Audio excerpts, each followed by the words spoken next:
Is that a beep that says we're live? I think it is. Wow. Brilliant. Welcome, everybody, to our amazing little show that we do every Tuesday at 8 o'clock. It is a show about Wealdport. It's a show about scary things. It's a show about love and people being dramatic and evil and slaying monsters. is making fun of me. So yeah, I mean that's apt. Who can say it's not about those things? nobody, because it is about all of those things. Also, my name is Screwy. So here we go. Character name, real name, boom. And Bill actually probably has it correct with those quotation marks. So everybody knows it's like, wait a minute. But anyway, we are back from our hiatus. Very excited to be here. What did I do?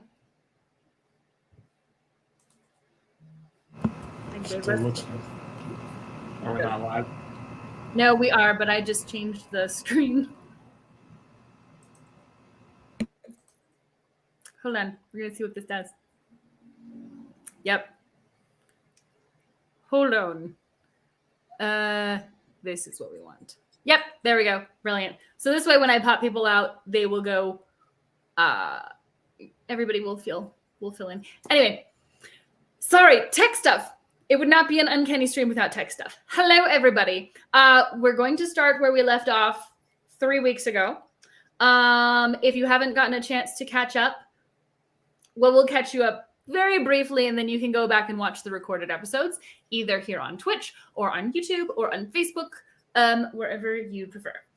And also, make sure you stick around for the break, because Elle has secured us some lovely prizes from one of the local comic book stores in the area, so you are going to definitely want to hang around. If you haven't, find our social medias around. We're on Instagram and we are on Facebook, and we posted a lot of places, and you can get entries into the drawing that we have by liking and sharing and commenting, and we will count those all through the stream. So, does anybody have anything else before we get started here? Staying with us till the break counts as an entry. There we go. Yes. I think that's about it. So recapping on what we did last time. So the group found out about this weird, sleepwalking sickness. People were just turning up with lost time. And so they tracked it down to the coffee shop, Baba Java, right by the campus. Turns out the coffee shop is kind of a front for the Russian mob, and there was a rave going down, and they're like, great, the drugs will be at the rave. They found the drugs, but nothing super weird. And then they followed the people back to campus, figured out that the drugs were drawing people to magic, like flies are drawn to light. And they thought, that's weird. And then they realized that Edith had taken one of these drugs. Probably by accident, but who knows? It's Edith. She might have just found it. Moths are drawn to light. Flies are drawn to other things. Fair. I mean, I feel like flies could also be drawn to light. Aren't most insects just drawn to light? Like, isn't that why bug zappers light? Whatever. Nope, you're correct. You're 100% correct. So back at campus, they found Edith. She had taken this pill as part of her chemistry class, participating in a study for her chemistry professor. Because every chemistry professor tries untried pharmaceuticals on their undergrad students as a way to further research, because that sounds perfectly ethical.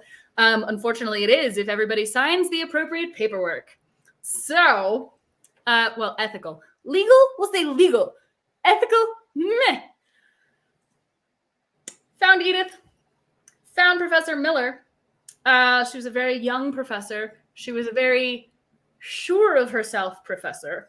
And turns out she had been following Jason, who is, if you have been following this stream, kind of the big bad. He's almost killed all of us. Well, he did kill Kind all of. of us. I need to step my game up. Kind of. Jeez. And he sort of wants to break reality. Kind of. So he's bad. She's been reading him on the internet because apparently Jason just writes down all his ramblings on the internet, which makes sense because But like any bad guy, really memorable bad guy, he thinks he's on the right side. he does. Well, he thinks he's on his side, which is Well, the he only thinks side he's that trying to matters. save humanity, sort of. Elevate it to the He's level the of God. worst. Ella's already in character. She's like, no. We left off on some very rough nonsense. I will not have it. So they found her and they were like, what are you doing? And she's like, I've done nothing illegal. Here's all my documentation. Would you like to call the police? Go for it. I talked to them yesterday. About all my missing pills that the Russian mob stole when I left them out, conveniently, in a place where the Russian mob would be. That damn Russian mob. She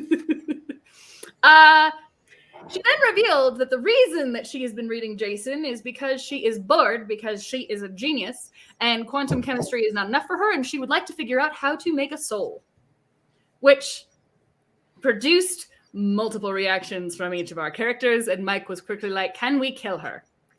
I mean, like, I agreed, though. Are we allowed to? Not if we can. I know we can. As that happened, she pointed out that she had actually been in touch with their friend Thomas.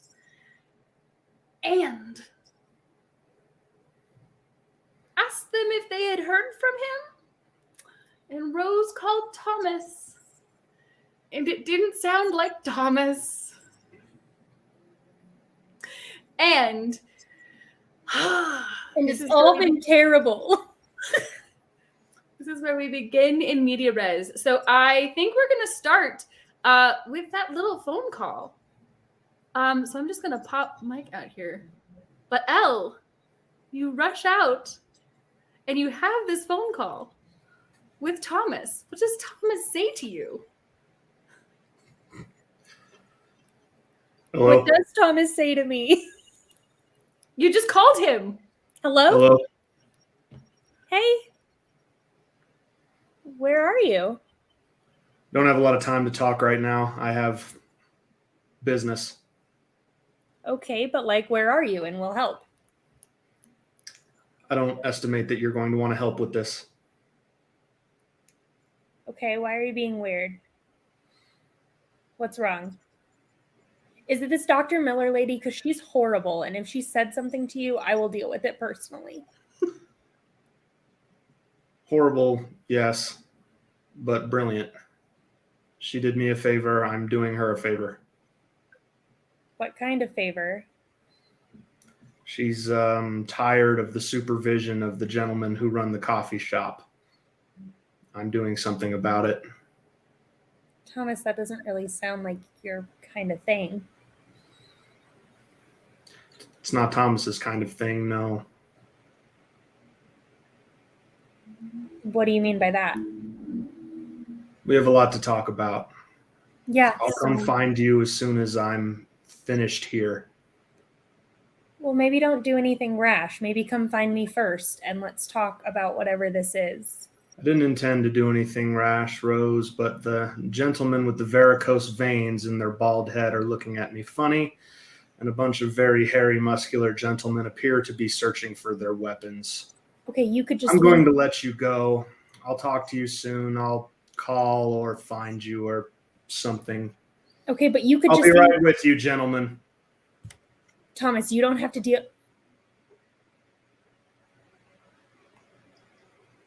Great. And she'll go back inside. So, honey, what do you say? Mike, I think we should go. All right. As soon as we're outside. What's Come on, going Edith. So, for the sake of explaining why our character is not here, because we are missing a player, dear viewers, Edith and Rory are going to stay back with her for just a moment because Rory would like to ask her a question. and you guys will find out what that is. What? Do we really need to explain Rory's absence? I mean, Well, I mean, Edith comes back without Rory. he's a flake. He's not a flake. He's wonderful. Rory's kind of a flake. Rory's the best. He has Not to do sure something. I would be if I were a dragon trapped in a human body, but he's kind of a flake. So, Rose, Go ahead. what's going on? You look upset. Thomas may or may not be fighting the Russian mob right now, and I don't really know what to do about that. Why is Thomas fighting the Russian mob? Because she asked him to. Let's head down there. See if we can head this off before the cops get involved. Okay. He could get in a lot of trouble for this. All right, let's go. Well, right now. So the group hops in the car, heads off to Baba Java. And when we arrive there, a body comes flying through the front window. You two stay in the van. I'm going to go see if I can talk Thomas out of this. Whose body? I'm assuming it's not Thomas's. Thomas, would you like to let me know which body you chose? Well, I mean, the only person in there worth saving is probably Nat, so he probably threw her clear of the melee. I don't imagine her landing was very pleasant, though. That's Nat? Nat comes flying through the window, falls to the ground, and is the wind is completely knocked out of her. Her adorable little cat ears are askew. She is crying, but it's like angry tears. She's just real mad, but can't get her breath as she is lying there on the sidewalk beside you guys. I'm Rose going will to go deal with that. Yeah. pick her up, carry her to the other side of the vehicle so she has No. some cover, Nope. put her behind a wheel well. You have to stop. Okay. You have to We're stop gonna him. stop him. We're gonna stop him. It's okay. I'm going to go. We gave him coffee. It's I've okay. been covering for his Nat, coffee. Nat, it's okay. It's gonna be okay. We're gonna talk to Thomas, okay? Oh my Don't God. panic. What is wrong with him? I'm going to go I take mean, a I look know through we the had a window. bad batch of PCP, but that does not do that. Sometimes it does. I'm not sure, but we're gonna talk him out of it, okay? It's gonna be okay. Okay. Just stay here and I'm breathe. going to go take a look through the plate glass window since it's easier to see through now. And you see inside of the coffee shop, well, it seems like there's not really any bystanders. It seems like most people left, but you do recognize a couple of the guys from the rave the other night who were security. You also recognize the regular people who just work at the coffee shop. A couple of them are cowering behind the counter. And Thomas has one of the very large men in a weird arm lock with their hand in his hands. Are there any weapons pulled at this point? They're all just kind of looking at Thomas horrified because it appears he's about to break this man's hand. Thomas, hang on. One moment, Michael. Where was I? Oh, yes. You are going to cease your association with any research or goings on at the university. You are going to stop selling your harmful substance to stupid children who don't know better. You are going to free every foreign woman or girl who has fallen under your thrall, who you made trade their freedom for transport to this country. And you are going to stop all trafficking of any weaponry or other harmful objects from this day forward, or I will peel splinters off of your bones until you shriek in agony unto your lungs collapsing. Do you understand me?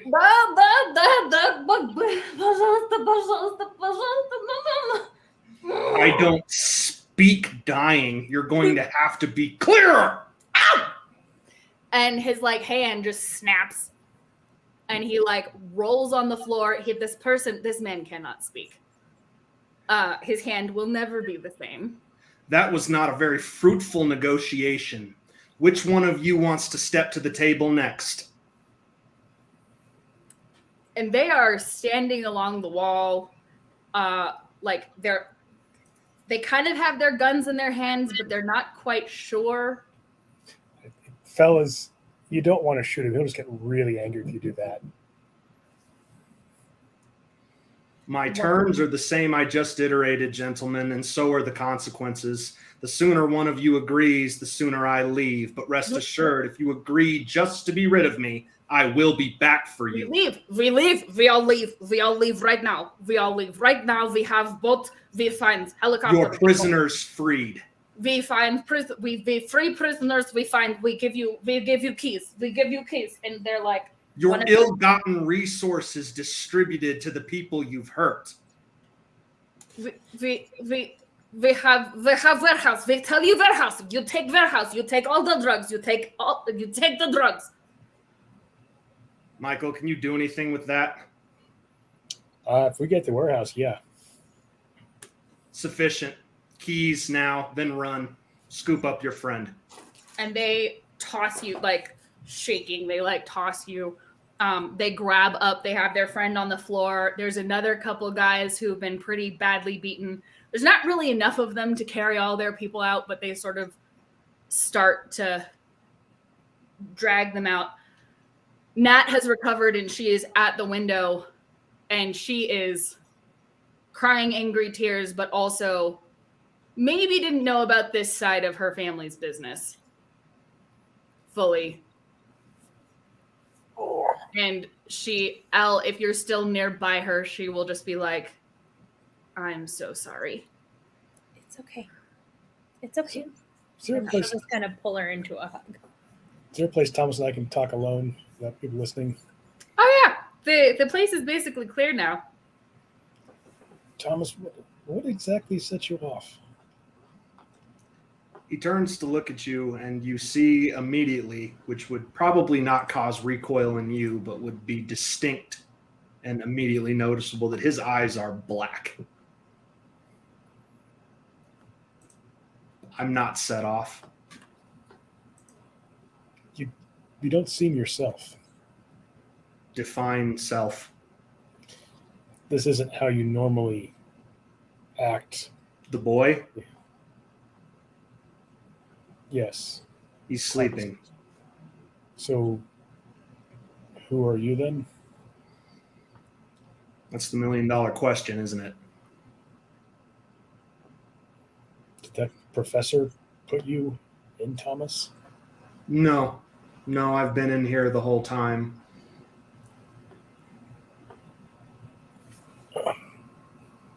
Well, okay, this isn't a problem we're going to solve right now, but there's another more immediate problem is I don't think the Russian mob's just going to leave because you scared, even killed off some people. They have more resources back home. This could start a war with them. These Russian mobsters, are they like him? His friends, his children? Yes. Fragile. Balloons filled with hamburger. I'm not concerned. Well, even if they don't hurt you, there are people who get hurt in the crossfire. They won't be very discriminate. Isn't that the nature of humanity? You're impermanent. Shouldn't their justices be torn down by their struts, regardless of the cost?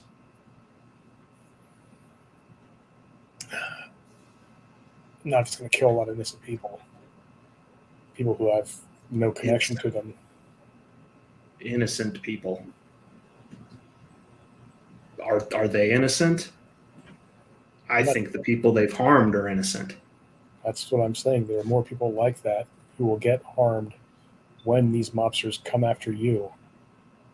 Because if they know they can't kill you with guns, they'll start using rocket launchers, bombs. They don't care if they kill 100 people trying to get to you. So when you're walking down a city street everyone around you is in danger from an attack. Very well. I don't seek to embark upon a crusade merely to settle up my debt with the Professor Witch, and I believe I've done so.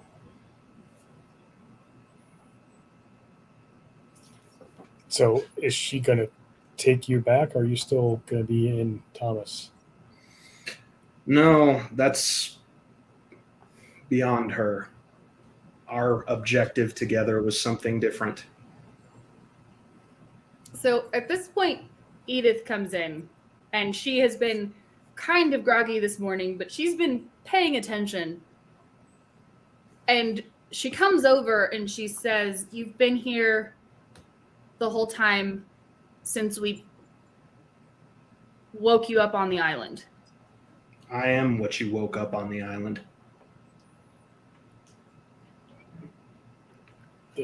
So you're different than Thomas. The boy is a relic. He's a shell. He's shreds of the whole. The victim, the original victim of all of this. How much of Thomas is left? Barely any, and that's the problem. Events unfold. I grow stronger as he grows weaker. Bigger parts of the whole are circling this town like sharks smelling blood in the water, and when we all congregate, all the pieces of me, should we be made whole again? There's not enough left of the boy to save. He was scared. Asked for help. Asked for help from somebody who offered to regrow what he had lost. You or Dr. Miller? The doctor claimed that she could repair his destroyed soul so that it could be separated from mine good and proper. But instead, did she harm his soul? No, actually. It's as strong as it's been since you woke him up on the island. Unfortunately, she couldn't target her procedure. She woke me up. I'm a lot stronger than he is. He's in here somewhere. Why haven't you killed him? Thomas? Yeah. That's not my facet. What are you trying to achieve? You want to become whole again with your other parts? No. No. I am justice. I am justice. And out there I am destruction, and I am death, and I am renewal, and I am life. But I am justice. And in this city, in this place, are men who would harm innocent people, who would harm you all, who have harmed me, who have harmed this boy, who have escaped my wrath for too long. Okay. Mike, how long do we have until the cops show up? Probably not a whole lot longer. I'm betting that. The police. I would have words with the one who tased me. No, we will have no words. Let's go back and let's go check out the warehouse first. Make sure that what they said is there. I mean, shouldn't we give them? They had a big operation. If I understood what you guys were saying, maybe we should go back to our place. Maybe like your place, Mike. Sure. And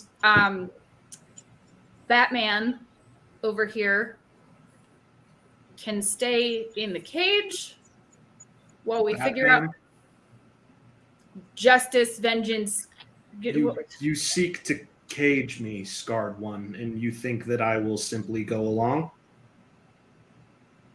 Well, you're standing here talking with us like a rational human being, and you seem to have some sort of recollection of your relationship with us. We don't want to hurt you, but we also don't want other people to hurt you.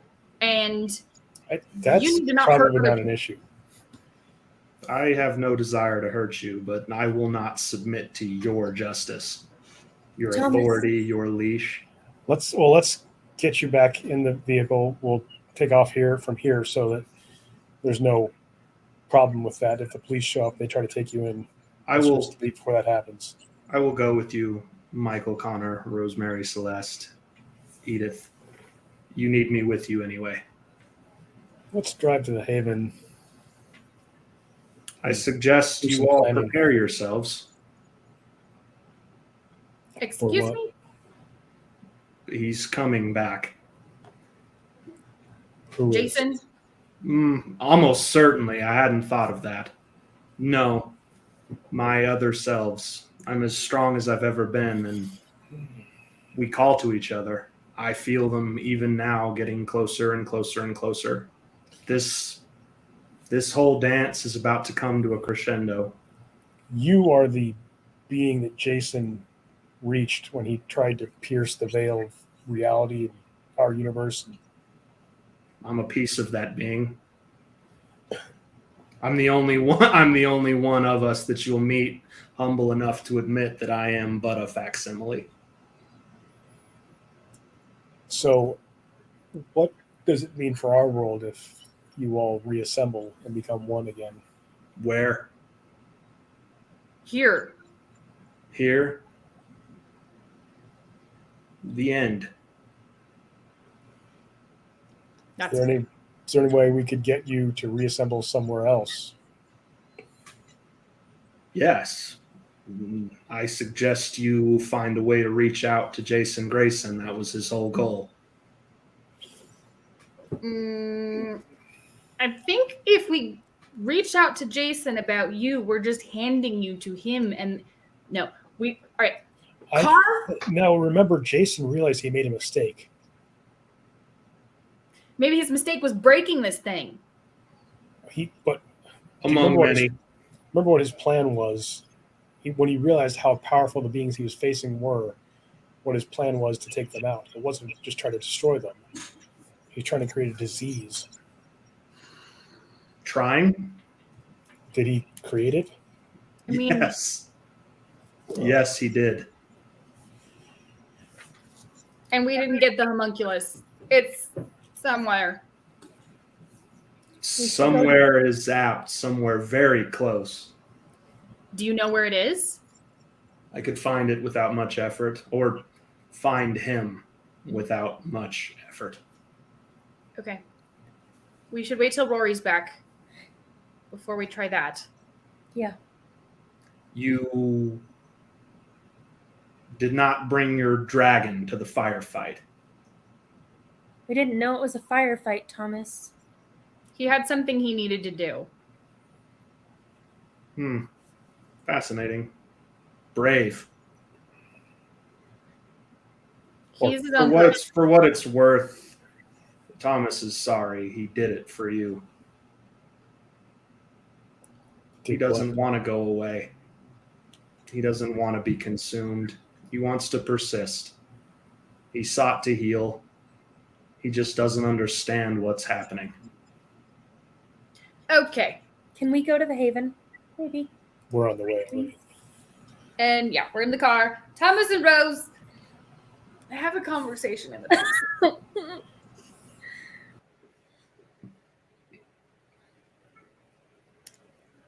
So you're not him. Not strictly, no. And if all the parts of you get what they want, I won't see him again. As things stand, yes. It's not an outcome either him or I want. So what do we do to keep you or him or both of you from just vanishing forever? He and I have been trying to figure out how to do the impossible. We started with the book that he stole from your professor's office and have been working backwards from that. Unfortunately, it's a mighty task with mortal talents. And equally unfortunately, the restoration of a soul, a being, an entity is the exact opposite of my purview, of my domain. And you can't let him out? to talk to me? I've tried. I've tried since I saw you at the coffee store. He's asleep. Or hurt. Gestating. We were both strengthened by the Miller woman's procedure, but whereas my reaction was to gain form, gain sentience, gain consciousness, his was to shrink, to retreat. I think my power is hostile to the human condition. Okay. Great. It's just another step. He didn't want to die. He's not dead, so he's okay. No, and he may yet have a chance. He will. We're going to make it work. I believe you. And I'm on his side. What happened to me was terrible, but what happened to him is the height of injustice. I would see him clear of this if I can. Good. Then we're on the same page. It's not going to be that easy, Rose. Nothing's easy anymore, so do what we have to. There is something that I would ask you, all of you. Just How deep go your debts? To whom? To me. He's the king. He's the guy we met, you guys. No, I know, but he just didn't ever ask anything that heavy. At least not of me. What I did was he ask supposed of to you? make sure that he got your hand, which I Oh. think is done because I you was have the whole body. Supposed to not let Edith give up, which I was never going to do anyways, so. Michael?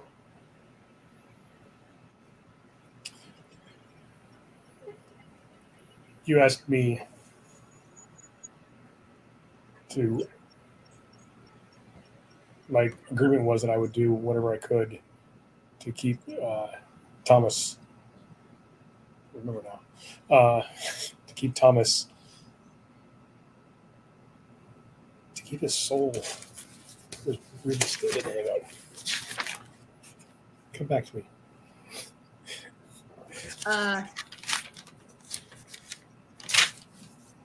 You didn't. Why do you not remember what you asked us to do? He doesn't own any of you, is the impression I'm getting. No, we owe him a debt of gratitude because he's our friend. He's helped us. I suppose he is technically your friend. I would be wary of applying that concept to him. He is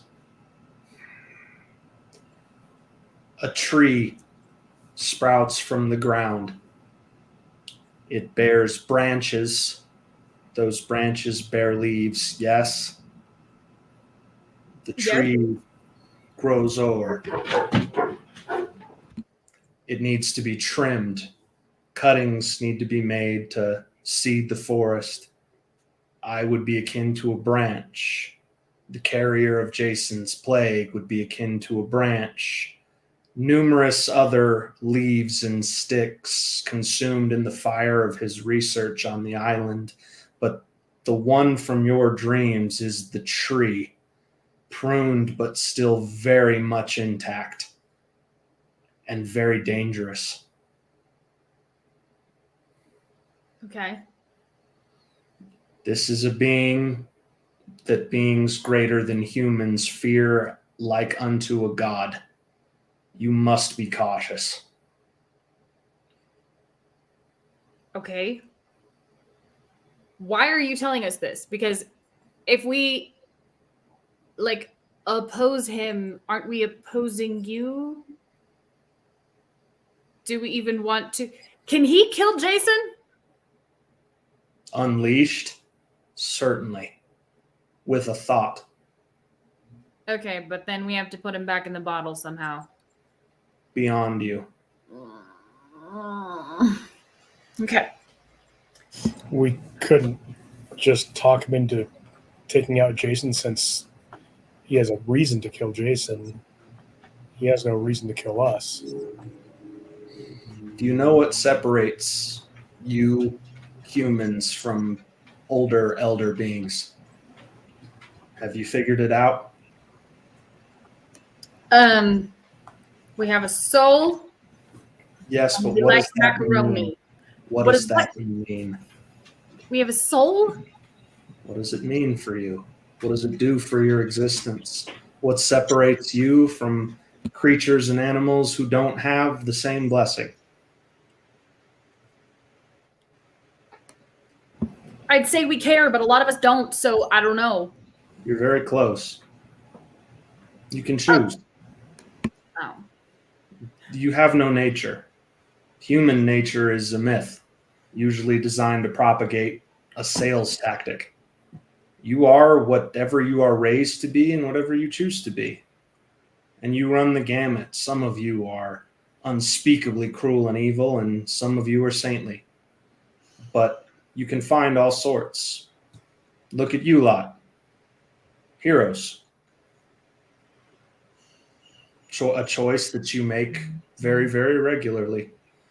Now, other things don't have choice, they have nature. They aren't clay that can be molded by experience into absolutely anything. They are concepts, they are identities, they are the ineffable made whole, given form. They will do what they do, and one of the things the Shattered King does is destroy. Okay. He can no more help himself from his nature than a hungry animal can from trying to feed. So how do we put you back? Into him? Yeah.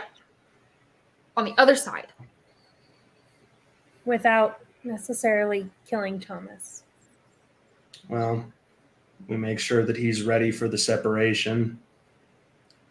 Make sure that my power is needed here no longer. And then the 3 extant pieces of me still remaining outside meet, probably on his plane, and we have it out. One of us wins, but the whole is reformed.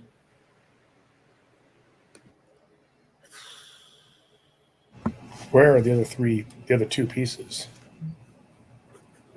The large one, the trunk of the tree, is here now. You'll see him when you sleep. That's the nameless king we've met before. Mm-hmm. And my sibling, for lack of a better word, I've sensed him close for a very long time. I suspect he's watching you. Can you let us talk to Thomas? I can't wake him up. I've tried. This is his body. This makes me uncomfortable. Okay. It makes all of us uncomfortable. Granted. So we're back at the Haven.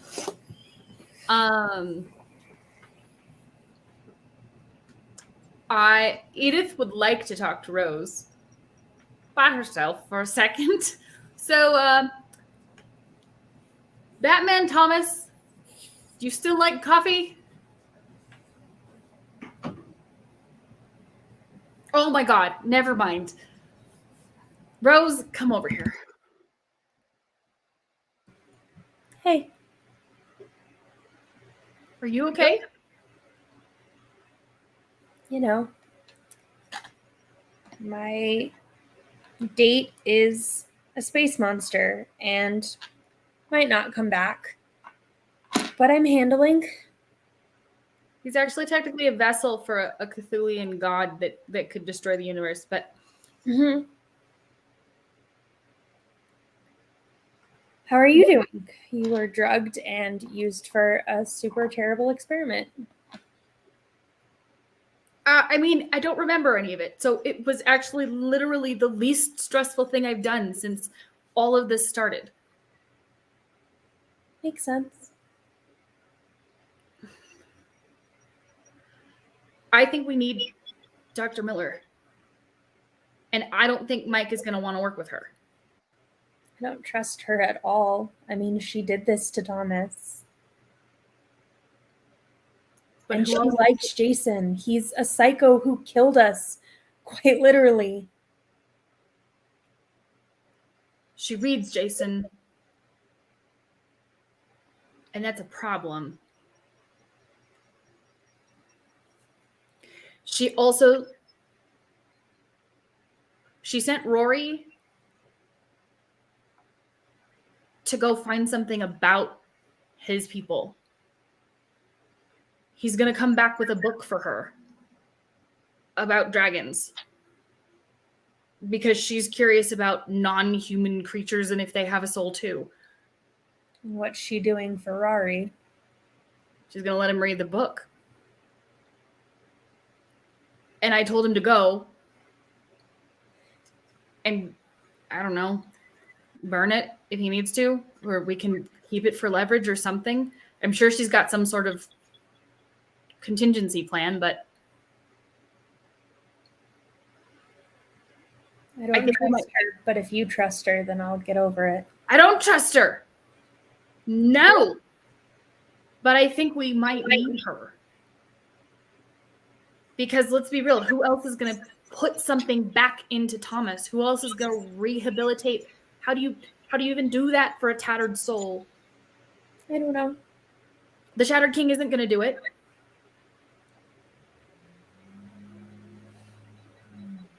Okay.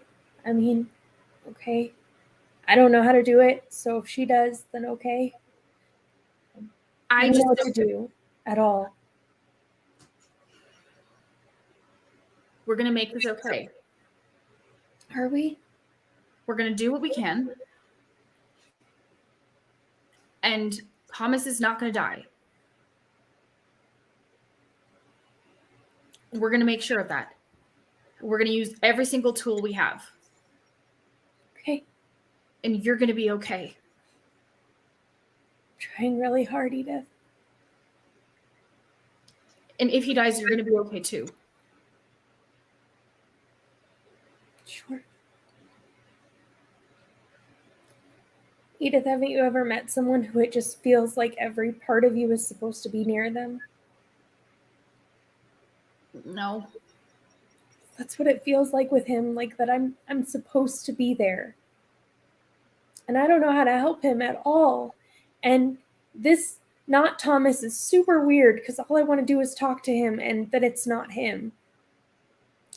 And I don't know what to do with him at all.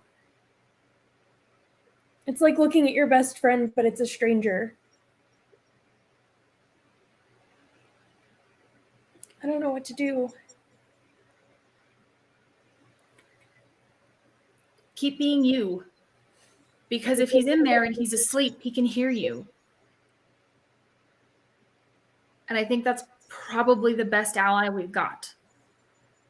Because he needs to not give up too. And I think you're probably the key to that.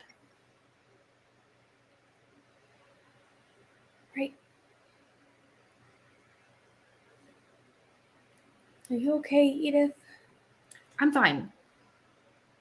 This is going to be awful, and we are all probably going to die. But we've already done that once. We're not that exactly. Bad. It'll be fine. Right. Right. And if it's not, we're dead. Right. So we'll be dead, and we won't have to deal with it. I'm sorry. It's okay. And she'll just give you a big hug. Just kind of stays that way for a little bit. Go back to the group. Michael starts texting a few people as soon as we get back to the Haven. Yep. Who are you texting?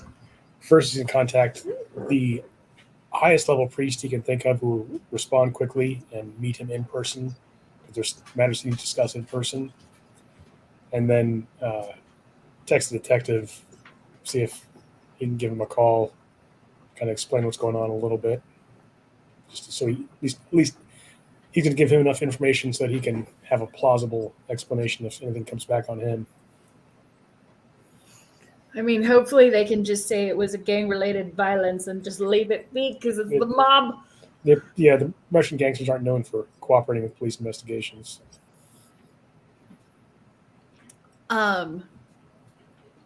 So you hear back from your cop friend that they have gotten an anonymous tip about where a giant stash of drugs and women are, and they're on their way there to try to see if it's real or not. But they're pretty certain that it's a credible tip.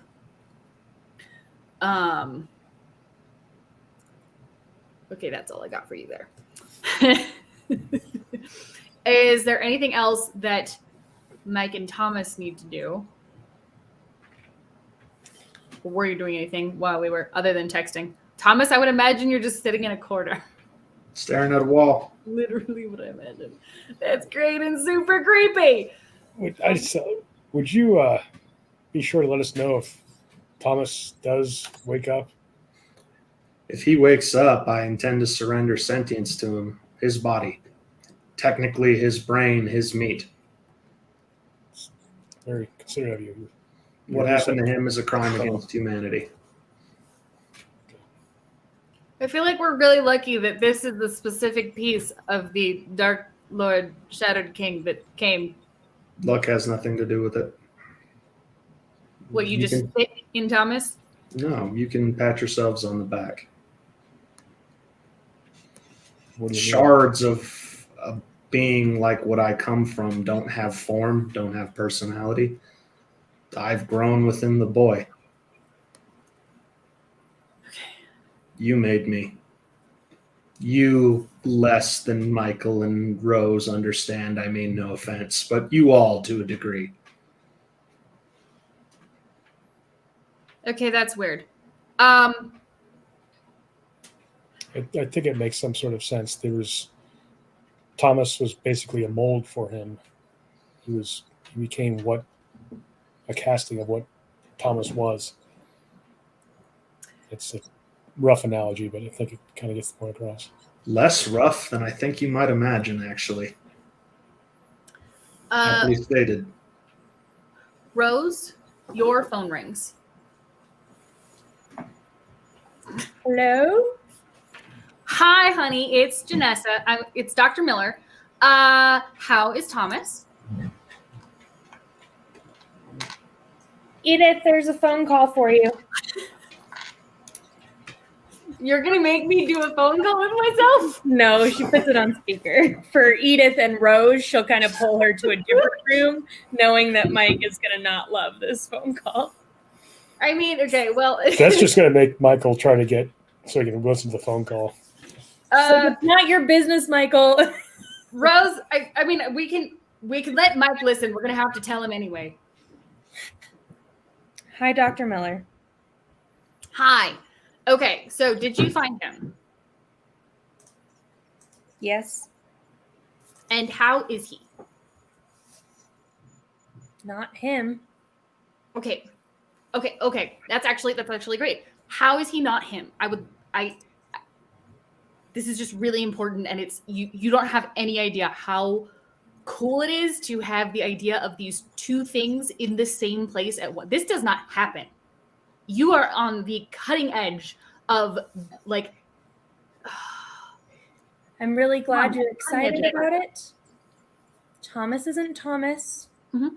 He's asleep, is what I've been told. You found him sleeping? No, like there's another part of him that is awake, and the Thomas that we know is not awake. Okay, excellent. Okay, so it worked. So we've split the two personalities, which potentially means that we have split the souls. So potentially there's two souls. Well, okay, there's a human soul, and then there's whatever the heck the other thing is, which I am not actually sure, but we are calling it Batman. Is the rest of your group there? Yep. They're all here. Mike.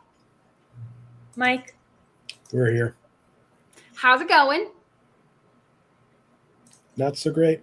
Oh, really? Oh my God. Okay. So hold on. So wait, where did you guys find him? Sure, if you follow news reports, you can put two and two together. Okay. I have been busy all morning. Thank you, sir. But so I take it you found him at the coffee shop. Did he He have did some what you words? wanted him to do. Okay. I mean, in fairness, I didn't tell him to do anything. We asked a series of questions and I explained to him what they were doing and why it was wrong under our laws. And he just kind of was like, okay, so why don't we kill them? And I was like, fascinating. And I gave him the address. I mean, yes, it's super useful because now I don't actually have to deal with them anymore. But I have adjusted my tools. And I think I might have some good ways to actually like differentiate the two and maybe like help prod Thomas into like being awake. But I need Thomas back. Like, I'm not going to keep him. I have very little confidence that you know what you're doing. Oh, I do not know what I'm doing at all. However, I am smarter than like 90% of the faculty here. And I am the closest thing you guys have to a chance at putting this kiddo back together. So, I would love to continue my research and give you guys your friend back. She's just going to put her on mute for a minute. She'll look to Thomas. Like, do you want to go back to her? The science witch has done the most good as far as repairing what's broken in the boy. I find her distinct and utter absence of sanity to be a little unnerving, but her mind is a resource we can yet plumb, I feel. Okay. And she'll unmute her. Like, okay, Yes? where do you want us to meet you? Oh my God. Yes. Okay. Come back to the building. The entire building is mine. And, you know, is annoying because it's a tiny building and it hasn't been updated since 1952. But I've got the basement all decked out. And I know that sounds super creepy, but you know what? It's kind of on brand. You just got to follow the mad scientist thing. People leave you alone that way. It's great. So if you just buzz the door when you get here, I will let you guys in. Oh, I'm so excited. Thank you. I'll see you soon, Thomas. Bye. Mwah. I find her to be colossally unnerving. Yes. Well, at least something's the same across all of our opinions. Well, should we go back then? Yes. I would see her finish what she started if she's capable. And that's probably our best path to giving the boy back what he lost. Okay. Mike, we're not killing her. She's probably the only one who can help. At least not till after she helps Thomas. And maybe Rory. I'll concede to that. If then.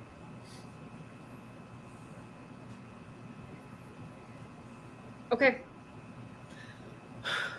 So, I mean, straight back to the university? All right.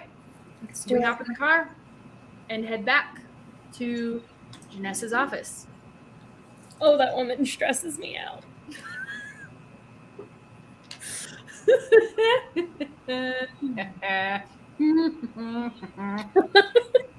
No, no more evil Why? eye. That's why. You've lost your privileges for tonight. Okay, so you arrive. Janessa's in she's changed into yoga clothes. She has some of those annoying toe socks on, and she's got a jar of kombucha. And she lets you guys in. She takes you down the hallway, and she's pointing out weird esoteric stuff. There's stuff scrawled all over the hallway. It looks really nobody else is here but her.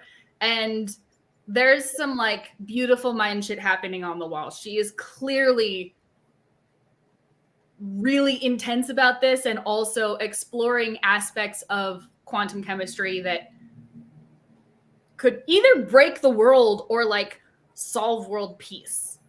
And it is entirely who knows which way. And she doesn't even seem to really care. She just wants to know why and how. And she's really, really upset that she didn't get that Nobel Peace Prize 3 years ago. Or prize in chemistry, whatever. The Nobel thing that she was nominated for and then got disqualified for over a technicality. So she takes you down the hall to her lab, and she's got a room, and it looks mostly just like a therapy room. You've got old psych instruments on the walls, which is kind of macabre because those are mostly basically torture implements, but she's totally got them there. The other wall is lined with books and journals and all sorts of additional things for her research. And then there is a wall of like awards, like sciencey awards and stuff. You enter, and she offers, in the center, there is this chair that looks kind of like a dentist chair. It isn't really actually hooked up to very much. But she offers it to Thomas. Science Witch, pleased to make your acquaintance for the second time. It is amazing to meet you, Batman Thomas. Can I get you coffee? Can I get you kombucha? Does anybody need any snacks? Okay, Rose, you are bumming me out, honey. We are trying to get your boyfriend back. I am sorry that I brought the wrong one in the first place. I didn't break him in the first place. He was already broken. I was trying to fix him. Science is not linear. That is a lesson. Sorry, I'm bumming you out. It's just like the end of the world is on the line, so you wanted to get to it. Honey, the end of the world is on the line like literally every day. Science Witch, I would have you finish what you've begun and do so expediently. I find your general demeanor to be unnerving. You just don't like people. No, I don't trust people who seek to be more. Okay, well, excuse you. I'm amazing, and I'm just waiting for people to notice it. So she lays you down in the chair, and she goes over to her desk and starts tinkering with some things. She puts some, like, diodes on to Thomas, and hold on one second.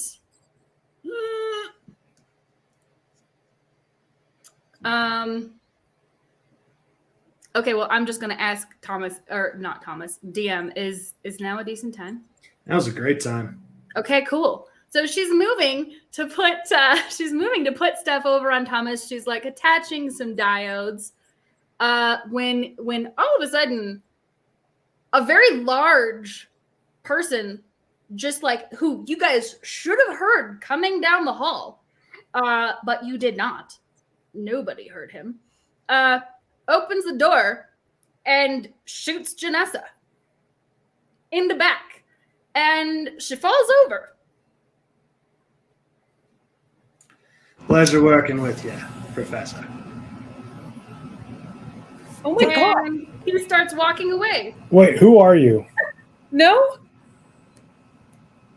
I don't know. I think he's continuing to walk away from us. I'm going to go. I think I know who it is. I'm going to put it around the back of his head. Okay. Do I need a roll for that? Yep. Oh, yeah. Roll it. I'm a genius and I don't have my dice. Hold on one second.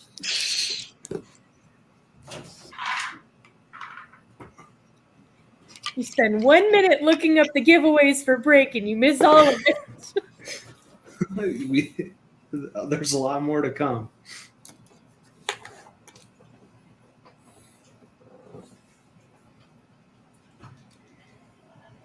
Okay. So you shoot him in the back of the head? I got a What'd you 9 roll? total. A 9? Well, I mean, it I mean, literally I have bounced. his ahead. character information. It should probably be me who rolls. Yeah, I was actually going to say, if you want to take it from here, you can. There's All only right. one more thing I've got. Swap up. So DM's got the keeping situation from here on out, you guys. Is Janessa dead? Would be the Oh, first running. She's lying on the floor. Would you, Rose? So Mike leaves the room. Rose, would you like to examine I'm not Janessa? leaving. I'm just going around the Yes. corner. And taking. I'll run to Janessa. Okay, so Janessa is on the floor. She is gasping, and you look at her, and she is she's wearing a very fitted Kevlar vest underneath her like sweatshirt thing. So she was hit in the back, but the bullet didn't go through. She's just in a lot of pain. And Thank she looks God. up at you, and she's like, "Oh, we're screwed. Because he shouldn't have been able to fire that gun in here." Okay, we'll Okay. deal with it. Just breathe and Nope. don't die. Nope. Would you guys like, can I offer you a plane ride on my family jet to Paris? We have a chateau. We all need to leave. That man should not be here. And if he can shoot in here, you're all dead. Mm-mm. Mike? Back out to moi. Mm-hmm. I mean, well fired. Your bullet stops in midair about a centimeter from the back of his head, and he sort of stops, turns back as it falls, and looks at you and shrugs. Oh, I wasn't planning on having it out with you here, but if you want to, be my guest. Who are you? Have we seen him before? Oh yeah, Was he with Jason? He was in the library Okay. that night where it all began. Do you just make it kind of a point to just be an annoyance, walking around, guns blazing, shooting your betters in the face, eh? To be fair, you started the shooting. Yeah, well, have you met her? Oh yeah, I can't really say I take that much offense to you shooting her. Yeah, it needed to be done. I think we kind of agree on that. Probably for different reasons, but I don't want her meddling with what we built. Now, I'll tell you what, Michael Connor, I believe your name was, eh? yeah. I have no desire or specific instruction to put you 6 feet under today. So unless you force me to, I'm not gonna. But I'm gonna go ahead and tell you that the broader structure is currently going up in flames. And if you want to get those Sheila friends of yours out of here and live to see another day, I'll suggest you get to it, eh? I appreciate it. Actually, it's mighty neighborly of you. Yeah. I'll likely be back for you lot, but this wouldn't be sporting. It's something like fish in a barrel. Besides, I want to see what he does with you. I walk back in, see that Miller's alive. Miller's alive. She's Ugh. pointing to a door in the back. She's like, "So we can get out that way." That's good because the place is probably on fire. She like points Rose to a couple of notebooks. She's like, "I need those. I need those." Sounds And good. grab the couple notebooks. Edith is looking around for useful papers and grabbed a few things. Is And- Thomas moving? Can he walk on his own? Oh, yeah. Something tells me I should go after the man with the gun. Mm-mm. I mean, With us. guys. Does someone smell smoke? Yeah, I think the place is on fire. Great. Right. Let's go. Thomas, you want to go after him by yourself? I could give it a shot. I think I'll stay with you to make sure that you get out of here safe. Okay, we need to get Janessa out and, I don't know, check I for think- cracked ribs. I think he thinks she's dead, so we might want to make sure nobody sees her. Okay. So everybody heads out the back door? Let's go. All right, I'll stop keeping. Sorry, I keep doing that. It was the last piece I needed. I just needed to have her come back.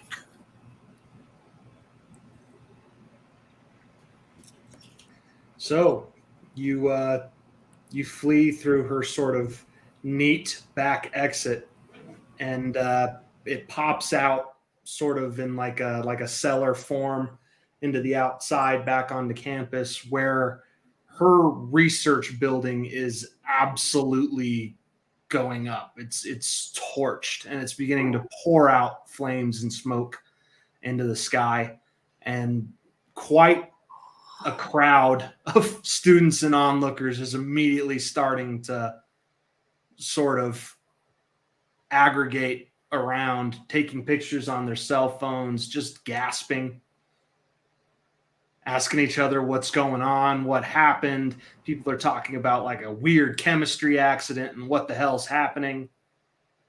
Janessa's literally crying. Let's keep moving. Oh, my whole research, that's all. It's all gone. You had backups, right? Oh, I had backups of some of it. The building was mine. As you guys are still trying to sort of sneak away, Mm-hmm. I want everybody to roll for cool.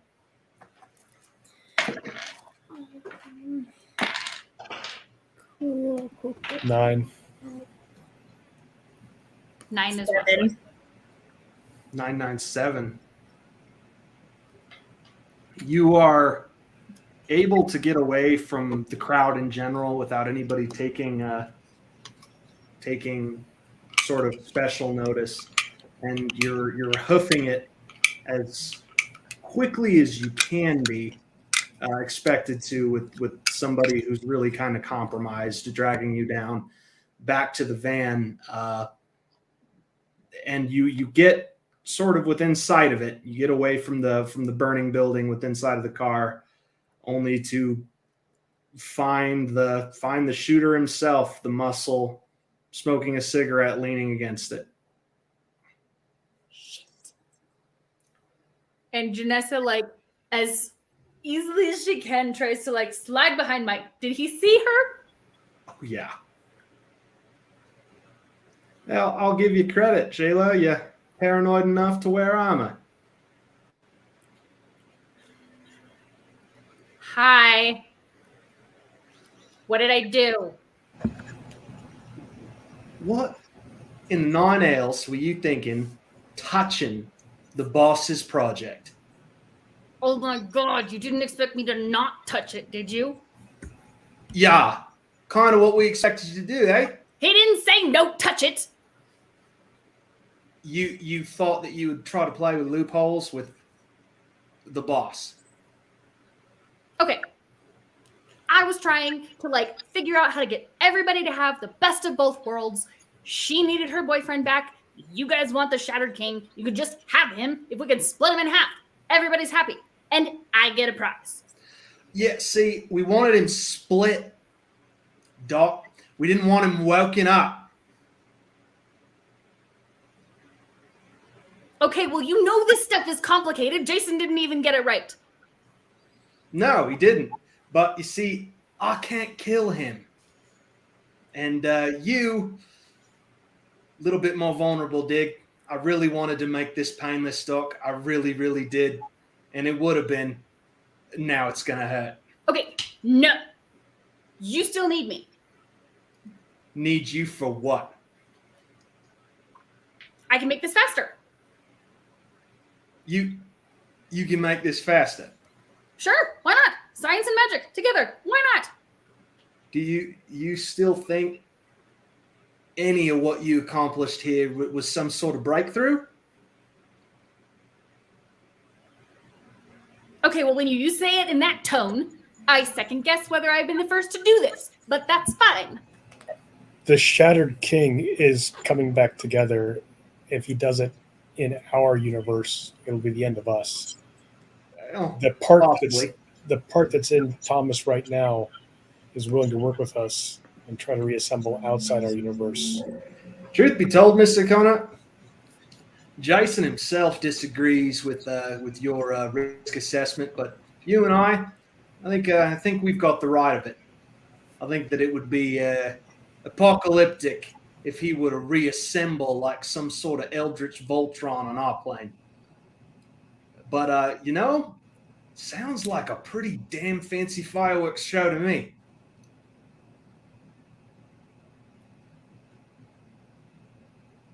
The end of the world that you live in isn't a concern for you? Come on. Don't you want to see it? Don't you want to see the sky open up like gates? See a whole bunch of stuff that hasn't been here since the primordial era descend, have it out on our plane? That would be amazing. Absolutely, right? Have you ever been in war? I don't work for Jason because of the money, mate. I work for him because it's fun.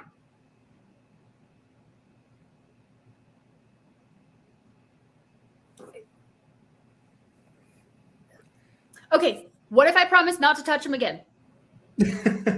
No, we're past negotiating. So here's the deal. Like I said earlier, I find you lot interesting, and I mean, not gonna lie, I think it'd be kind of a nice little tussle, but I have no mean desire to tackle old Dark Eyes over there. So you lot just just move out the way. I'll perform this quickly and messily, and we can get on with our lives, eh? Janessa takes Thomas's arm and just sticks to him. It's not going to work for us. What is Thomas doing? Watching. Considering. No, that's not going to work. She's with us. With us? No, we were using her ability to help me burnt with the lab. She's still a person, and we're not just going to hand her to Australian Psycho over here. Also, I can still help. I just have to rebuild my chair. You want me to fight him for you? No, I want him to fight you for you. So that you can have your, dual life here.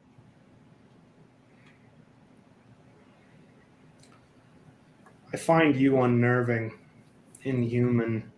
I find myself ill-inclined to help spare your life. Okay, well, he's just going to mash you into the big thing that you don't like. Can he? He can't, but his boss can, I think. And it sounds like your nature might just try to do it for him. So if you want help breaking nature, you're going to need me. She's still a person. And we help people. Would Thomas help her? I In the think Thomas would help circumstance, her yes. if I asked. Okay. And he sort of moves her behind him and steps up. Take your best shot. Oh, so we're gonna have ourselves a little fatal four-way, a little rumble, eh? I'm going to start moving off to the side to get a better angle. All right then. Let's do this old school. Prison rules, eh? Anything goes. Ready, set, here I come. And Edith throws a rock at his head. Go ahead and roll. Edith, go! Rose is reaching for the pepper spray. This is how we do this. Oh, okay. So that was a 12, and I think that should be under a kick some ass. So that's a 13. There you go. Okay, rock, you said? A rock. A sharp, pointy rock right in his head. Well, Because he's just been quiet off to the side. it hits, and he jerks, and it draws blood, and he laughs, and starts making gestures with his hands, making a sound that sounds a lot like some kind of like throat singing. Edith moves behind the van. He's next to the van. Okay, well, she moves. There's still a behind. We're running away. He, after doing a very complicated series of hand and finger gestures and speaking some very weird language that almost sounds like a human tongue couldn't make, he extends his right hand, and it's like a condensed flame bursts into being under protest, like a star being formed, a contained explosion. And it starts out marble-sized, rapidly grows to the size of something like a basketball or a watermelon, and then a concussive boom echoes out across the parking lot in a massive, massive jet of what could only really be described as pressurized flame, arcs towards Thomas, who steps forward to try to intercept the blast. And intercepted he does. Very confidently extends a hand as if he's going to just be able to stop it. And the flame collides with his hand, and he goes flying. It takes him right off his feet, takes him through a tree on the quad rimming the parking lot, and carries him into the ground behind it so hard he leaves like an actual divot in the dirt. And he rests smoking, having taken a rather large amount of harm. I put rounds into him. All right, roll tough. That's an 11, so it's a 13. Nice. So that's double damage, right? Yeah. It's over 12. So let's see. That's that's 6 damage. All Because right. I have the Your devastating. Your first bullet hits, and he reacts like, "Ugh!" And you keep firing, but as more start to hit his trunk, he throws his arms open wide and starts laughing as you just unload. He's just cracking up like, yes, yes, yes, yes. Ow, nice shooting, Mr. Connor. Mike, I think you're charging him up. I don't think so. No. All right, it is Rose's turn. Yeah, I was really stressed out about that happening. Well, she's gonna help, so she's gonna pull out her handy dandy pepper spray and try to mace the heck out of his face. Roll for tough. See what I He happens. thought we'd can't shoot established back if he can't You see. two had pistols that I'd been training you But with. she's using. She's I've been pepper very spray, and specific. you know Rose what? does not want to learn the gun. She'll learn any other weapon, but she won't learn Yeah. the pistol. Also, Edith, I don't know. She was just feeling mad, so she threw the rock. She Edith found a rock. but she could distract him long enough for you to hit him. This was a tactical decision, Mike. Okay, well, it's paid off in Rose's stubbornness. She got a 12. Oh snap! You know what? 1 second. I can think of something fun/funny. 1 moment. By the way, there's a lightning storm happening right outside my window, which is super cool and very atmospheric. So We have a thunderstorm, so we'll just trade off. You rolled better than here's what happens. He takes 2 fingers on each hand and sort of jams them in 2 of the new entry wounds that have been generated by Mike's gunshots, and withdraws his fingers, and they're just smeared with blood. And he begins casting another spell, and the liquid raises off of his skin as if it were a solid sort of form, and he's manipulating it in the air, creates a spear out of his own blood, gets ready to fire it Mike's way, and takes a blast of mace to the face, howls in pain and annoyance, and his spell goes wide. goes streaking off into the atmosphere where eventually it decoalesces and spills into blood. Definitely thought you were going to say drives through a bird. And Nah, I'm not that cruel. Come on. But That's the well best done. I've ever gone. And he's like, ow! That's not very sporting. Sporting? You threw a fireball. All right. Thomas's turn. Actually, it's technically Janessa's turn. so Janessa knows how squishy she is. And I don't know that she feels super confident in this. But she'll also throw a rock because she doesn't really have anything else. Roll tough. Why not?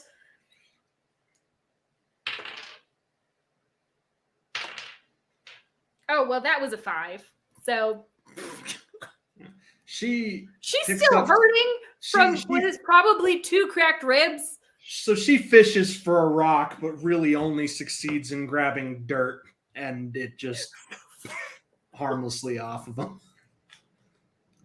And Okay. it is Thomas's turn. So first I'm going to roll, see if he gets up, because he just got the absolute tar knocked out of him, and I wasn't quite expecting that. Woo, he does. All right.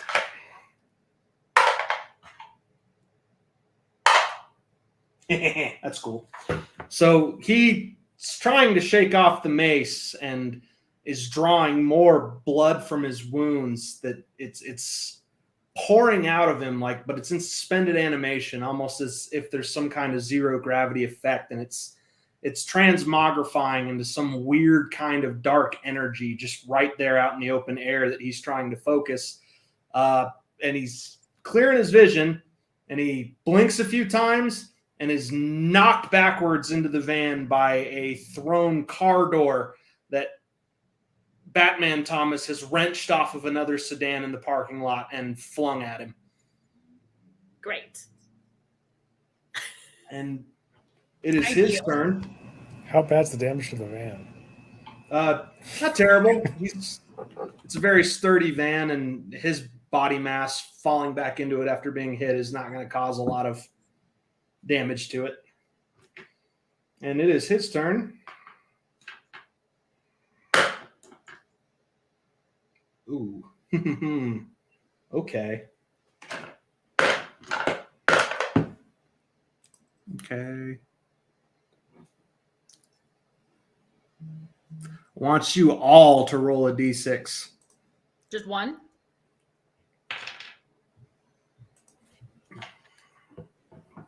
Mm-hmm. Do I roll for both Edith and Janessa, or just me? Yep.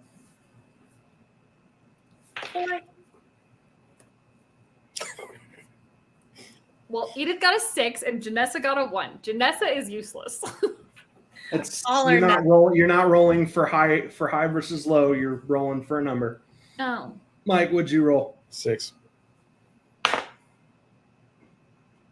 Closest is Edith. He stands, dusts himself off, takes some of the energy that hasn't dissipated that he's gathered from his own blood.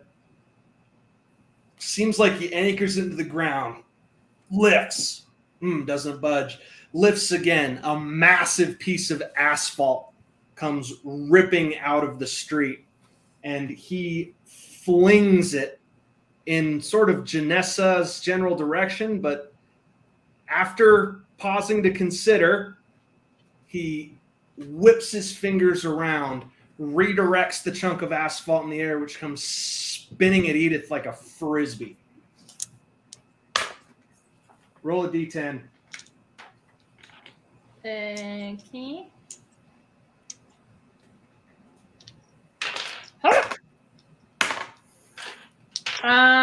6. Yep. Nope. You try to. Oof. Yikes. Interesting. 1 second. I will give you an option here.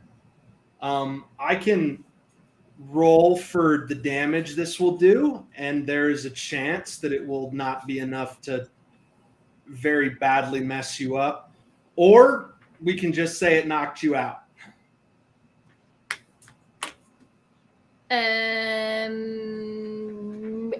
Let's, you know what? Let's make the role playing interesting. We'll just knock Edith out. She tries to duck, she tries to dive out of the way, but the huge spinning disc of asphalt clips her on the temple, sends her sprawling, just completely 6s and 7s, just out cold. No. One down. Janessa's not happy about this. Michael's pretty angry now. It's his turn. He's gonna start shooting again. Yeesh. 8, so 10 total. Okay. That is going to run afoul partially of his defenses. So I will give you an option. You can either just have this be an even wash and deal no harm, or you can deal harm, but he gets his special power out of it. I'm gonna have it deal harm, so we need to take him down. Okay, go ahead. So 3 more damage. And the bullets hit him, and he's staggering and bleeding badly, but if he's a man, he should be down. And you notice like the veins on his head are just starting to pulse, and his eyes are just starting to get bloodshot, and his smile just gets wider, and he's laughing, and his voice is getting deeper, and it's Rose's turn. She's really upset, and I think she's going to try something. That was 6 harm again, right, Michael? Real quick. Say it again. That was 6 again. 6 harm. 3. That was 3 this time. 3. I got you. So previously Rose was able to trade one of her scores for Thomas's. She still can. He's going to attempt to trade for his strength. Or I Roll guess weird. specifically his tough. Roll weird. Okay. And she got a 12 for her weird. You feel as you try to reach out to your connection, it is, wouldn't say weaker than it has been before, but it's weird. It's almost muffled, distorted, strained, but you push and you pull, and all of a sudden you feel this burst of warmth and energy and feel like you can take on the world, feel like you could bench press a bus. Cool. And then she's going to go punch the living hell out of that guy. Roll it. Nobody messes with Edith like that. And she loses a dice. Okay, so Rose's dice weren't interested earlier, but they're very interested now. I don't know what Thomas's numbers are, but she got an 11 on the dice. You'll roll for his damage minus his natural weapon. That's a good shot. 1 second, let me bring up the table. You stride over to this dude and reach back and punch him so hard you feel like his neck come right up to the point of breaking from the whiplash and the like. You feel that last bit of resistance stop the momentum of your punch, and his head turning, and he staggers back and looks at you wide-eyed, and Batman Thomas behind you whistles, goes, "I see what he sees in you." She just turns like bright red and immediately forgets the point of what she's up to. And he's going to try to finish it.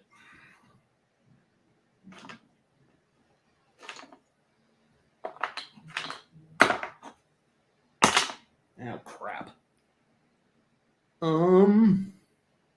Okay.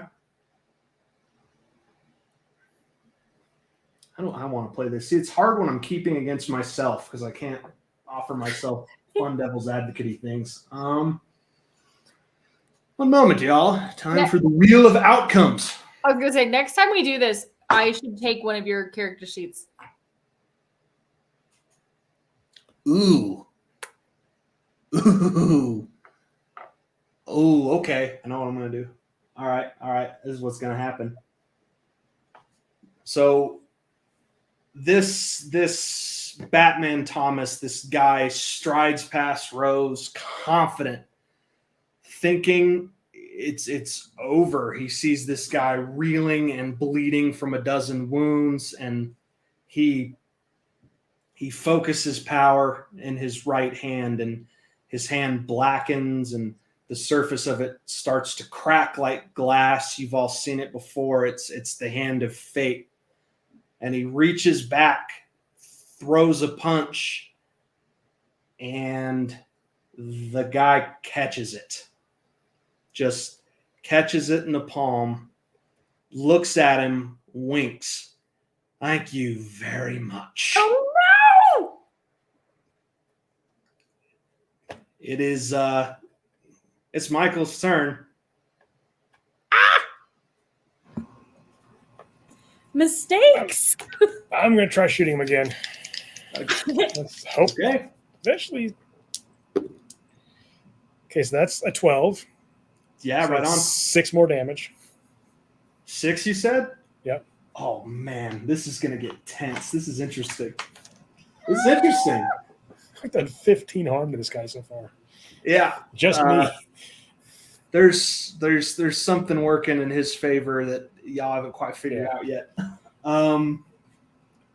More bullets, and his knees sort of sag, like they buckle, but he cackles again and starts squeezing Thomas's hand with his right hand, and he reaches back with his left, and all the blood and the flesh and the gore and the spatter start moving down his arms like creatures in his veins, congregating in his left hand in this weird, visceral ball of yuck that starts crackling with blazing crimson energy. And he winks at Thomas and just drives this ball of energy and blood into his face, just point blank, like a freaking stiff arm. And Batman Thomas goes down in a heap. Just boom. Walk right into that one, mate. Nice try. Good fight. Okay, so question.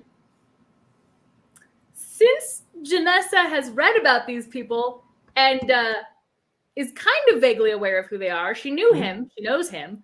Can I roll to see if she remembers something important about how his magic works?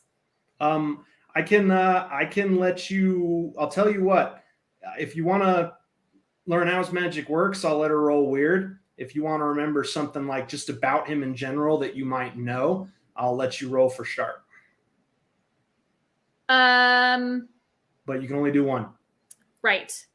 Well, and if the thing that I would remember would be something we could exploit. It depends on what you roll. That's the thing about this game. The results are successful. Okay. Results are determined by the dice. We're gonna go with. Do I remember how his magic works? Okay, roll weird. Can mess it up maybe. That is oh wait, that's just one. Okay. 6. 6 total? Yeah. Yeah, you remember squat. Wait, you rolled a 5 and a 1, right? She's got to have some. She's a professor. Does she have any chemistry? Does she have any fate points or luck points you might want to use on that? I didn't think I could give. I didn't think I could give. Weird. I was gonna say I didn't think I could give a NPC a fate point, so I didn't. If you're playing her as a character right now, so you'd have 1, 2, or 3, depending on. Okay, cool. I'll use a fate point. Go ahead. To remember something important about how his magic works. Remember, you can either re-roll or you can add another d6 to it. Add an additional d6. Yeah, you can either re-roll or you can roll an additional d6, and that's your result. Well, I already had a 6, so I can just add another one. That's perfect. Yep, roll it. Yeah. Oh, so now I've got a 10. Okay.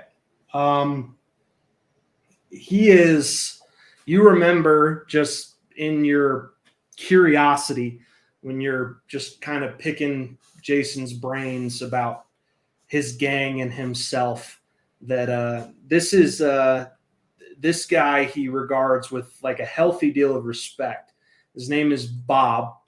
He's the dirty work guy, and he's a blood magician. You remember that term, and you remember it had something to do with the more damage he takes, the more powerful his magic gets. Okay. And that he is designed to take a beating, and it's not totally biological. Okay. So she's gonna yell at Mike. Stop shooting him! You're making it worse. We need to either squish him or run away.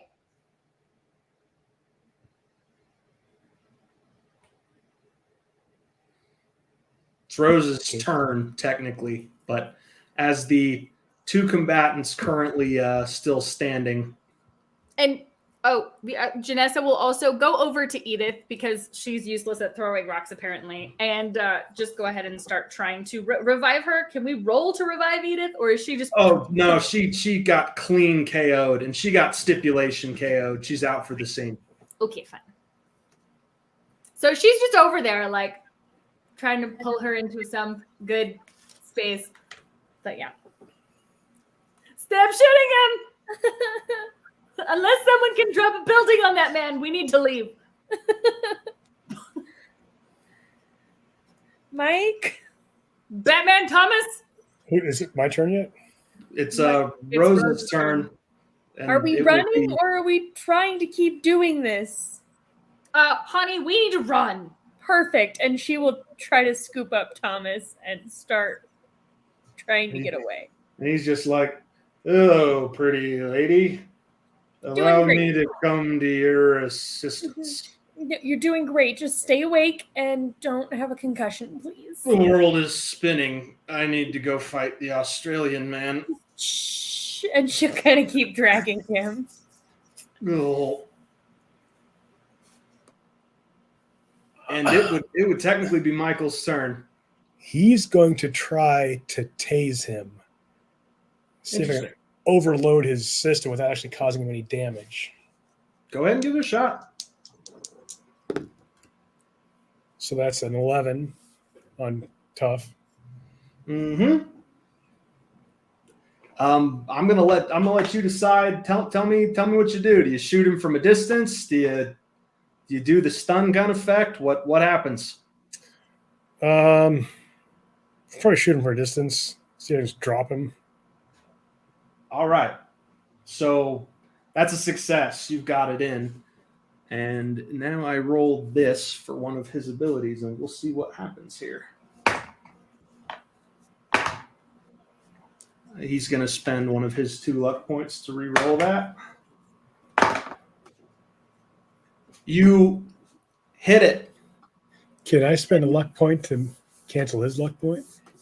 You can only do it to affect what's about to happen to you if you want, but he gets his. You hit, and his body starts to jerk, but he grabs the lead and rolls sharp. 7, so 8. 8, you said? Yeah. You recognize kind of just in time that whatever's going to happen, that power going into him is about to come back. So you try to let go of the taser to fling it away, but his harm redirection causes the device to explode violently in a shower of both magical and real sort of electrical lightning and detritus. And you take 4 harm. But you have some kind of armor, I believe, that reduces that, correct? Yep. So My light armor is 3. Yeah, so you would take 3. And that is enough to definitely sort of stagger you and rock you back. But 3 harm probably doesn't take you off of your feet. Okay. Next up, a bada bada bada swing bada bada bada. Whose turn is it? Is it Jeanette's It's turn? his, and he's deciding what he wants to do. Nothing. He wants to leave. Goodbye. Goodbye, all. You know what? We're done. We're finished. He's the type who would gamble. 1 second. This is interesting. Yeah, I'm going to do this. We'll see how this goes. This will be very dramatic either way. He flexes again. The wounds on him, it's an interesting visual effect. They close, but it's not like they heal. As everything sort of seals up, he's a very, very large and buff guy. But it's like he gets skinnier and more drawn with every injury to him that seems to seal up. But at the same time this is happening, he has his hands in front of him and something is gathering between them, some kind of vortex. It's almost like the heat mirage effect. Like if you look through the air, everything is distorted and shimmering, and he's gathering this shimmering effect. But you notice as he's getting skinnier and more drawn, his arms are expanding, and you each, the 3 characters who are standing, you've got 1 turn before he can act again. Okay. Is it my turn? It would be. Great. Janessa is dragging Edith into the van, which is he between us and the van, or is he? He's between you and the van, yeah. But I'm wondering where you're dragging. Well, I want to get to the van so we can drive away. Roll weird. Wait, but is the ball of like thing that he's pulling? Is it like? Does it look like electricity? What does it look like? It Just looks energy? like air, distorted, dense air. Roll weird. Roll weird.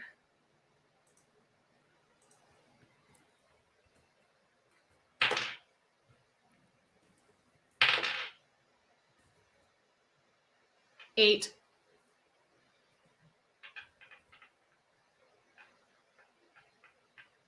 Let me think. That is high enough to get some info, but needs to not be. Check your messages. Okay. On Facebook or? Yep. Okay.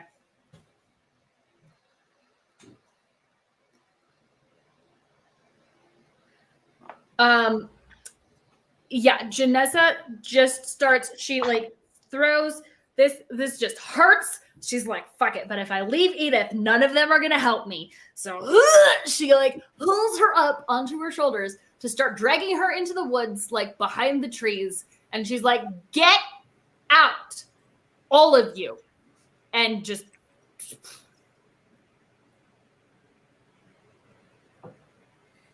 Okay.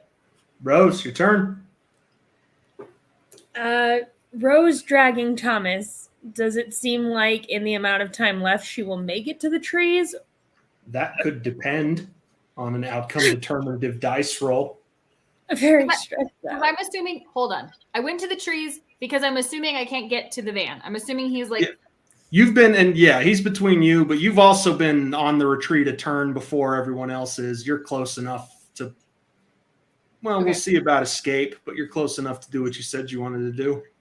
My objective is to get to the tree line because at least then there's like stuff to hide behind. That's kind of the goal. Is Harder to find see. cover. Okay, well then Rose is gonna desperately try to drag this person behind any sort of cover, whatever cover's closest. If the tree line feels far, The she'll look closest for thing closer. to you would be the sedan that Batman Thomas ripped the door off of for a weapon. Okay, One of the very, very few cars in this little parking lot. then I think. Is there a key?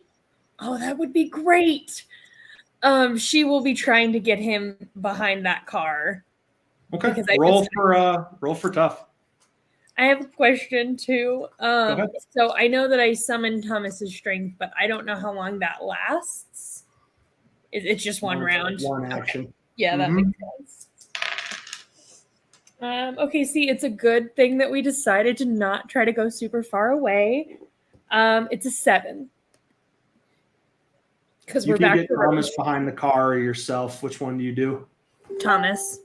Okay. So you're kind of in the process of sort of shoveling him behind what you can find for cover, and it is Mike's turn. So this is probably our best chance to take down one of Jason's chief lieutenants.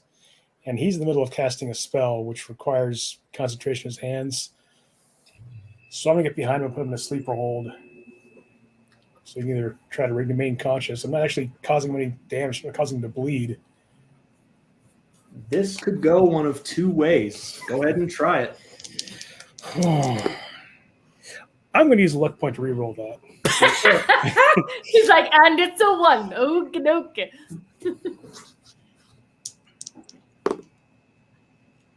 So 10 total.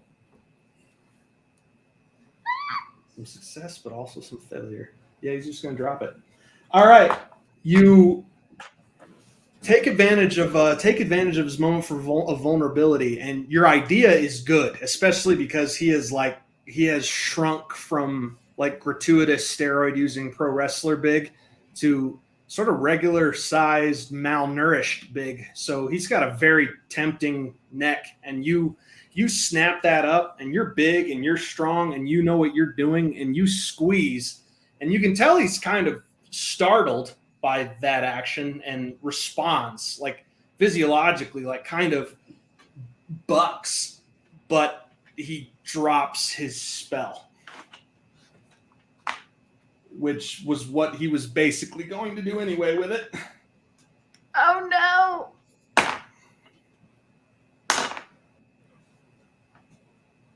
Mike, roll for, you know what? Just roll 2d6 with a -2 penalty.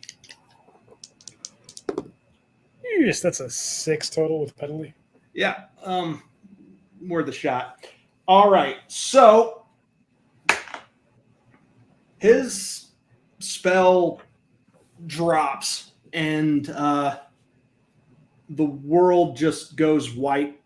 Rose and Mike, you hear kind of like a vague boom, like a vague like flash of light and sound before you're kind of just hit with a blast of really what you can only determine is air, but that just wipes the world away. The amount of harm is catastrophic. But luckily, Mike, you avoided any potential of anything being fatal or serious for you being at ground zero because you're behind him. And you used him sort of like a meat shield.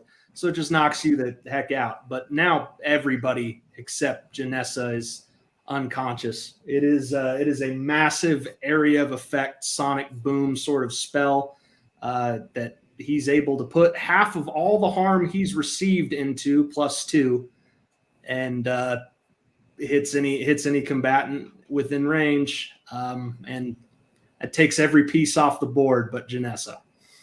So you get a turn as Janessa to say what you're going to do. Everybody's out, including bad guy. Oh, the bad guy's out too?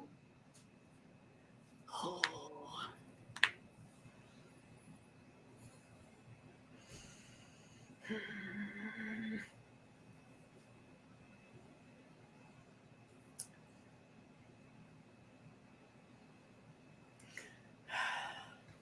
Okay.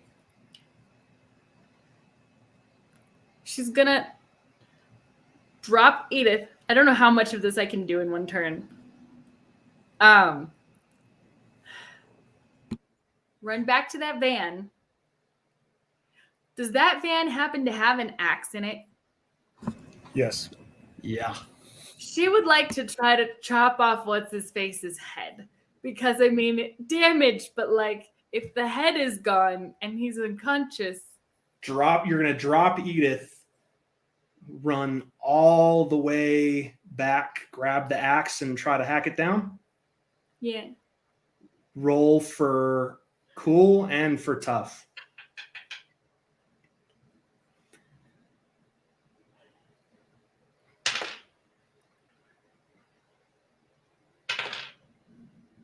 So it was a 9 for cool. And then tough.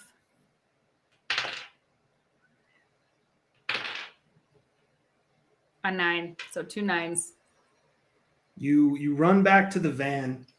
The axe is very easy to find. It's a walking arsenal. It's really designed to be like an ass-kicking toolkit for Michael. So it's really easy to find something that you can use, a nice like sort of fireman's axe. And you move back. Mike is out, but his chest is moving. He's fine. And lying next to him is this so skinny, it almost kind of defies belief that it could be a living human kind of human being.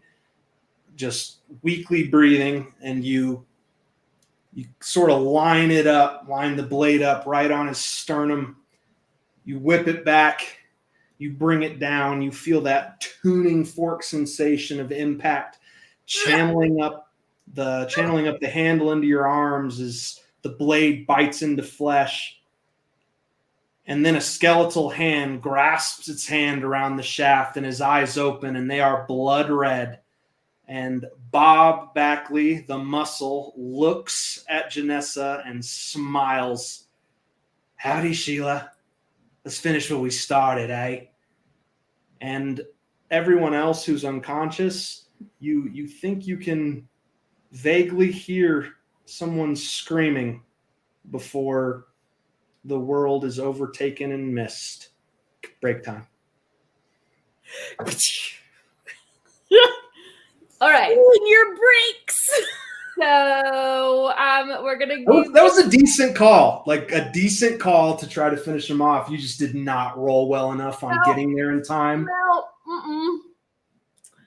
Oh, poor Janessa. Okay. Well, we'll see what happens to her. We don't know. I don't know. No, she could just be horribly mutilated and tortured for the rest of her existence. Anyway, so I'm going to let everybody get a break except for Elle. And Elle, you're going to start us out with our announcements tonight because we have so many. We do.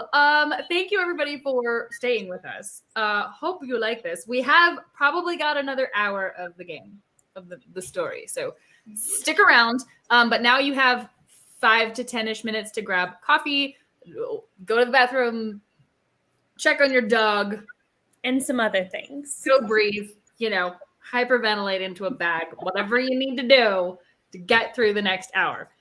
Right.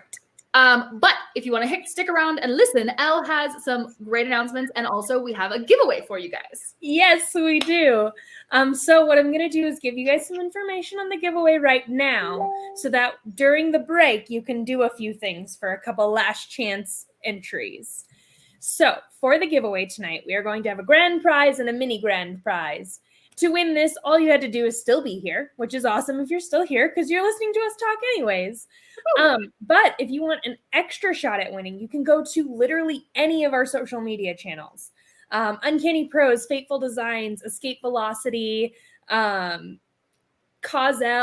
If you can find the post that talks about the giveaway, all you have to do is like or comment or share it, and that gets you more entries. So that's super cool. And before I leave, I promise I will post a link so you can go to one if you want to.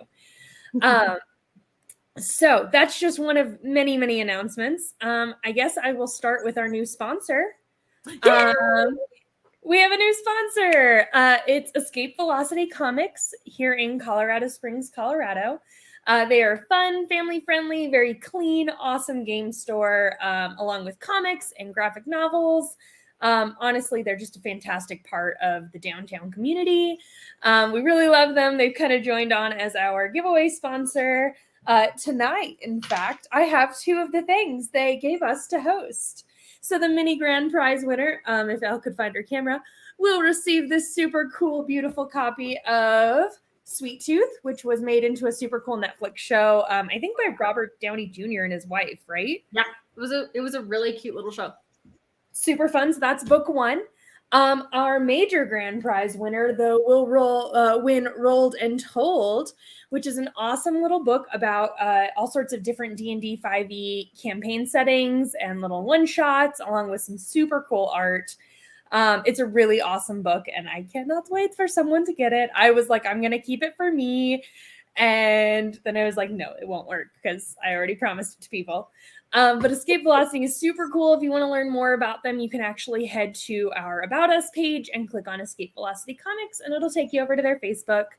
Our About Us page on Twitch, if you are watching us on Twitch. If you are watching us on a different channel, come to our Twitch channel, and you can see it there.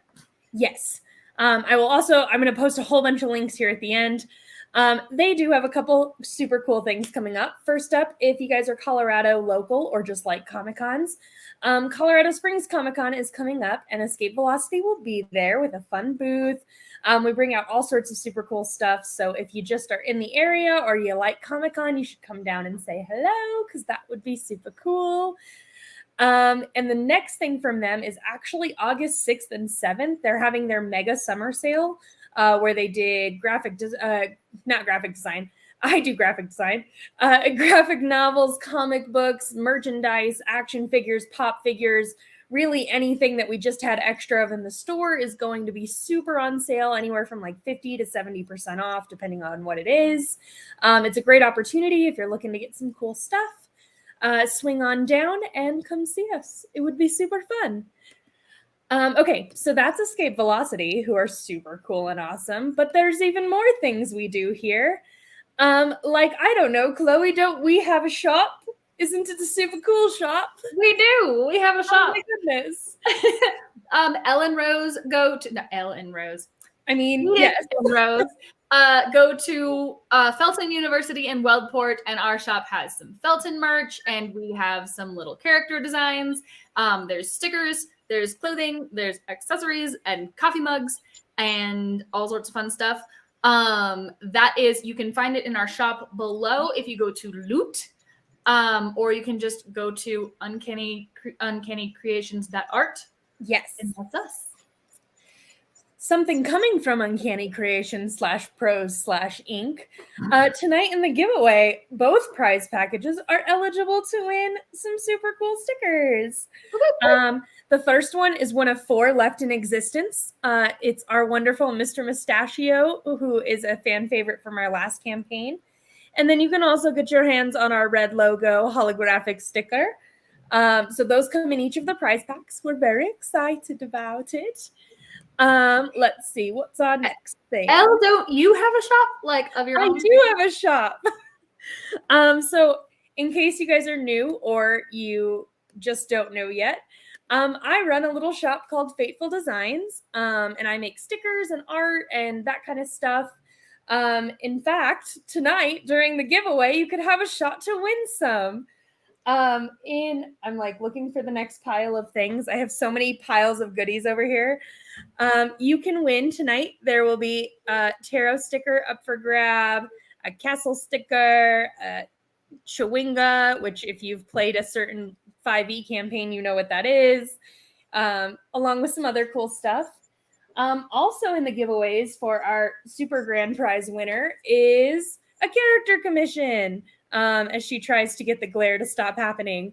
It's super cool. I'm giving away a digital 11 by 17 portrait of up to 2 characters. So basically, you can get you done as your character. If you really like a specific superhero, I'll make that happen.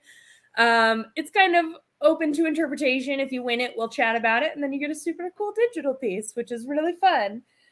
I think that might almost be it. Let's see. Oh no, I am such a liar. My shop is also having a super summer sale, starting August 1st, and it'll kind of fluctuate throughout the month, but it starts with a 10% off all stickers in my shop, including sticker packs. So like if you already got the couple, but you need some of the other ones, there's a great chance. Or if you don't have any of them and you want to start a tarot sticker collection, I'm here to help.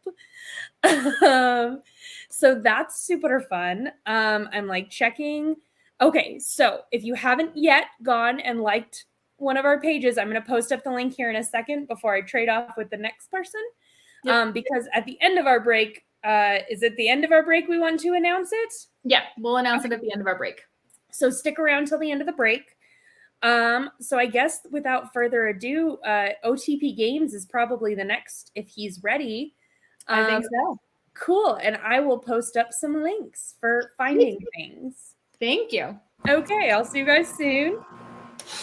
So, Bill, you are working on some cool stuff. Yes, have a business selling role-playing game supplements, and the latest one I'm working on with Elle. I'm gonna see if I can do this and share my screen so you can see what she's working on. Yeah, sort of. Here, let me put that up. Hang on. Yep. Okay. It's coming, So- you guys. Coming. Is that on? Yep. Can I add it? Yep. Okay.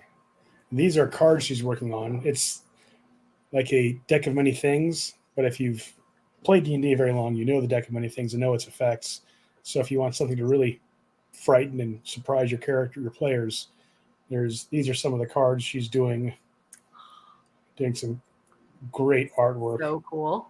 That one, yeah. And if like when Elle, read this one, she was sort of shocked by this card. It's doesn't look that bad, but if you read the effects, there are all kinds of really cool things, and I love the artwork she's doing. Oh, this is so cool. I haven't seen any of this. Okay, guys, go check out OTP Games. You can find the link if you are on our Twitch page, you can find the link by Bill's name. You click on it, it'll take you to his website. And this is still a work in progress, or can people... This one's still a work in progress. It's not going to be available probably a couple more months until this is actually available. We have... I have another book that's up right now for this because this thing Elle's working on with me is all about arcane casters. The book I have right now is for martial characters, all kinds of cool weapons and armor and artifacts and legendary items you can use, throw in your campaign, either to use or just to have as legends for the characters to hear about and Cool. add some depth to your campaign world. So, and this is the same thing with arcane characters, and there's some really crazy stuff in there to have lots of fun with. So. Very, very nice. And more stuff in the works. But. Cool. We'll keep checking back, guys. And I think that might be all of our announcements, but Ellie's not quite back. So, hey, DM. Yes. Ba-boom. What are you reading Hello. right now? Huh? What are you reading right now? Oh my goodness. So much. I'm reading a book called Dracul by Dr. Stoker, which is like a retelling of Bram Stoker's sort of Dracula story from a bit of a different perspective with a more modern twist, which is really, really cool. I am also reading, rereading, what's it called? It's like the Southern Vampires Book Club or something. Oh, yes, the Southern Ladies Book Club's Guide to Vampire Killing. Or something. Yeah, the Southern Book Club's Guide to Vampires or something like that. I love it. This is not the first time I've read it, but I sure do enjoy it. And apart from that, I am also reading a compilation text on the advances in state and federal labor law in the last 15 years, which is not really. No, thank you. Yeah, I won't bore you with any details of that.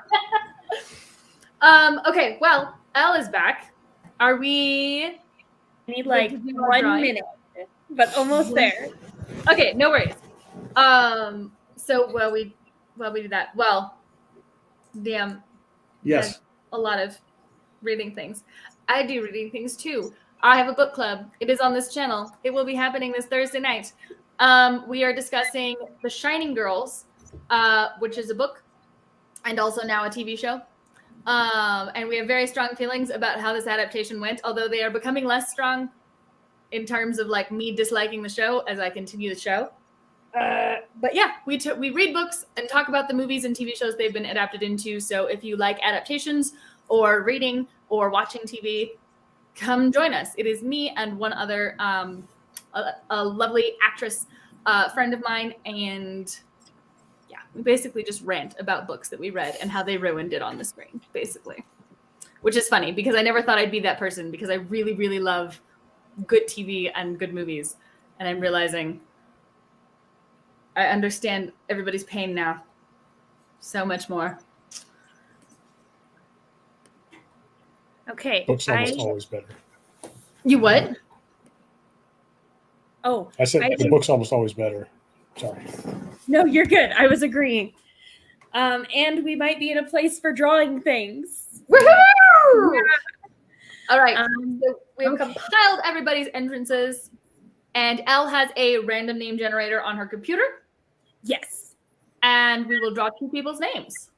Yes. So out of a pool of 57 entries, Yay! Thank you, everybody. number Wow. 12. Oh my god, I don't know if they're here. Is DKF52 here? They're our mini prize winner, but I don't see them as active. Come on, come back. Come back. We want to give you the thing. Well, we can wait. I'm down to wait. We'll give them a until the minute. end. Well, I was gonna say I'm down to wait until the end of the stream and see if they come back, and if not, we will do another drawing. That checks. All right, should we see who our grand prize winner is? Yes. All right.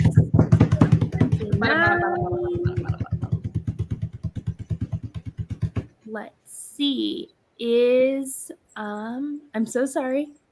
Oh my god, it's Lady Hawk 515, who I am sure is here. Yes. Congratulations, Lady Hawk. Be sure to message us. You have won. I will show off your lovely prize. You have won Rolled and Told. You have won this super cute Uncanny sticker pack. That is so cool. You got the. Bear with me. There's so many piles over here. I thought I was organized. You got the Faithful Design sticker pack. And you will get the super cool commission piece all for you. So those are super exciting. Message us. We'll give DKF till the end of the stream, and if they don't come back, we will draw again for our fantastic mini prize. Brilliant. Sounds great.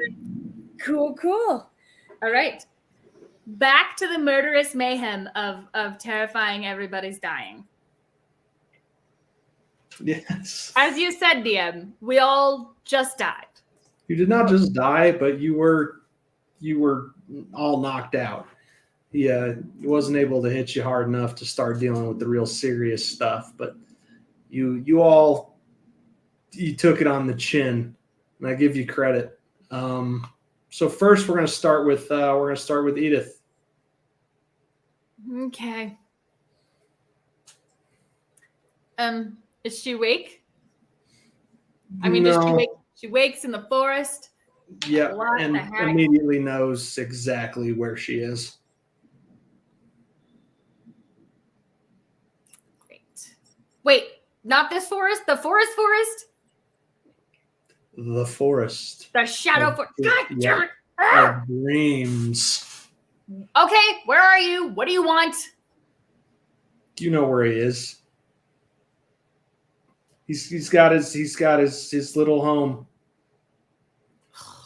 Okay. I wander over. I stomp over. I'm pissed to be here again. I am so mad to be here again.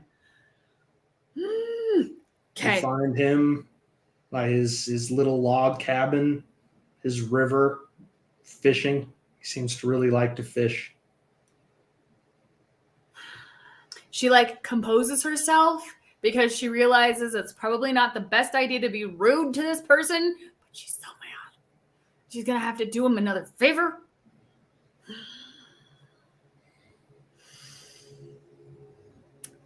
Hello. You're back. Yep. I would Not like bad, to be though. knocked back. You're still alive. Good So I for just you. have to wait until I wake up? Stands to reason. I don't know how serious the knock to your head was.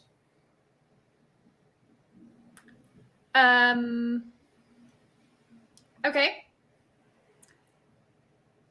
What part are you? Are you the wise old grandfather part? What part am I? I'm not Thomas. a part. What part of Thomas are you? I have nothing to do with the boy. The boy, however, has a lot to do with me. He's got something of mine. I would like it back. Okay.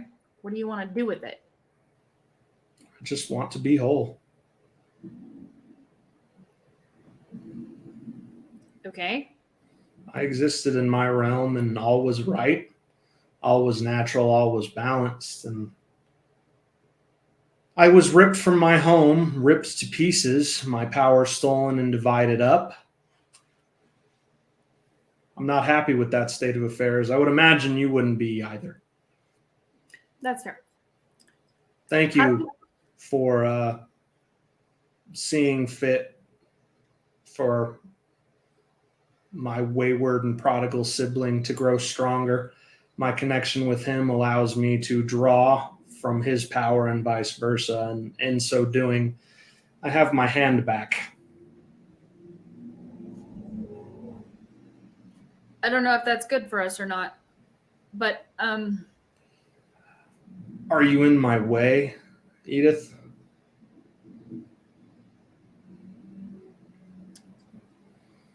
I know what Rose is going to say. I know what Michael will probably say.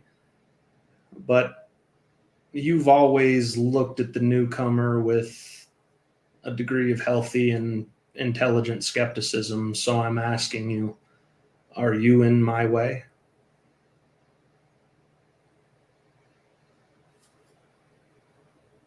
you want to just take over Thomas and eat his soul? I have no interest in the boy's soul. Okay, in your way to what? I hate that you guys always just are cryptic. I'm Just not say what you want. cryptic. There's a shard of me in that boy. I want it back. I don't much care what happens to him. No, I think you should take it back because otherwise he's never going to be human and all this weird stuff is going to continue happening and Rose is going to end up upset and hurt. I intend to. And I would ask of you a favor. I think we're even. I don't think I need to give you any more favors. You don't need to. You're just going to be here with your friends whose consciousnesses should join this realm any moment until you wake up. And I don't know the depth of the damage the muscled mage did, but it seemed pretty extensive. You're not dead, but coma? I'd say it's a real possibility.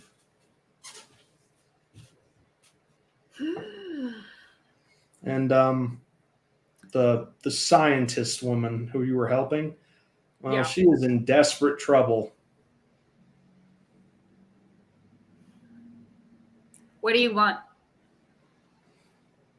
Very, very soon, I will make my move. And I will come for my wayward pieces.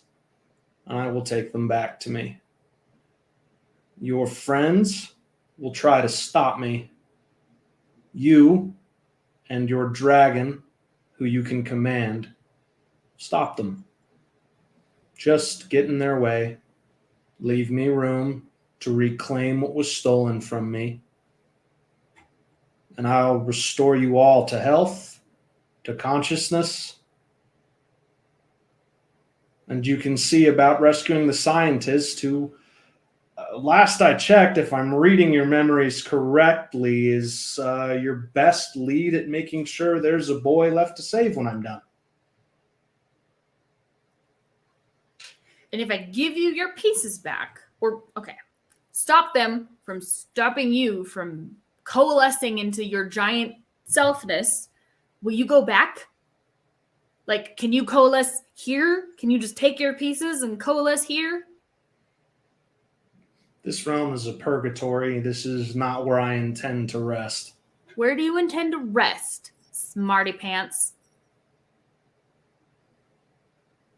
After I take my vengeance, I think I'd like to go home. Your vengeance on who? The Jason? wizard. Oh, yes.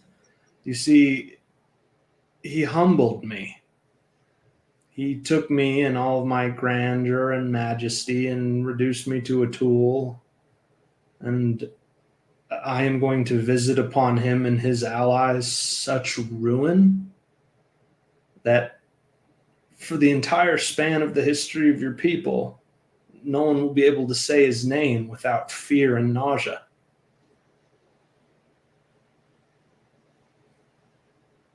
Who else are you going to hurt? I will say that my list has shrunk, in no small part due to your efforts.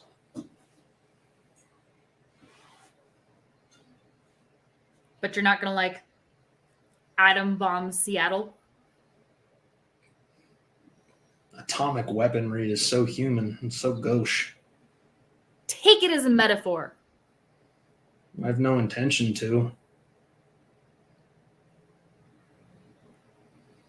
That would seem to be a grotesque waste of my power, which is infinite in my realm, but would be finite in yours. Beyond your ken, but finite nonetheless.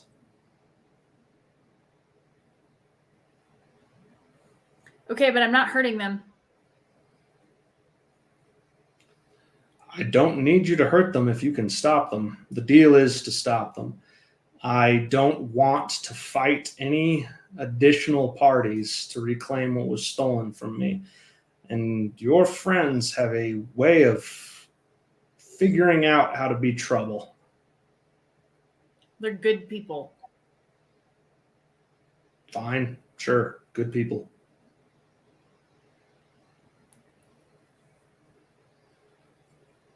I urge you strongly to accept and then do your utmost. All of this, all that has happened since the island has been within my design. The confrontation and the climax we roll downhill towards is what I've been building to in my long imprisonment, and I will not be denied. Okay, fine. Have I not given you power, Edith? Yeah, but I don't like you. I don't like your kind. You always come with strings, and you have messed up my life, and you're going to mess up Rose's life.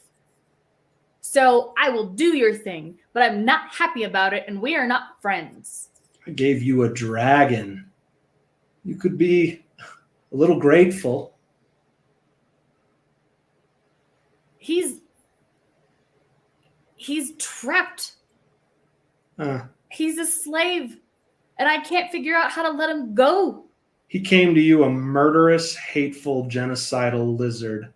And through my meddling, we broke his psychology, instilled in him a notion of empathy, cracked him open like an egg, and now you have a tool. A tool, if you were willing to use, would make you one of the most powerful, influential human beings on Earth. No one would ever be able to mess with you or your sister ever again. Missing the forest for the trees. I've given you everything you've ever wanted. You just don't like how it looks. Strength is ugly, Edith. I told you I would do your thing. Do you want me to like you too? Is that part of this deal? My designs for you aren't spent. I was hoping that there would be more to our association following my reunion. Doesn't look like that's in the cards, does it? Can you blame me for not trusting you? Do you want I don't- vengeance for what happened to your sister? I could get vengeance for what happened to my... Okay. No, that is a terrible question. It's a blunt one.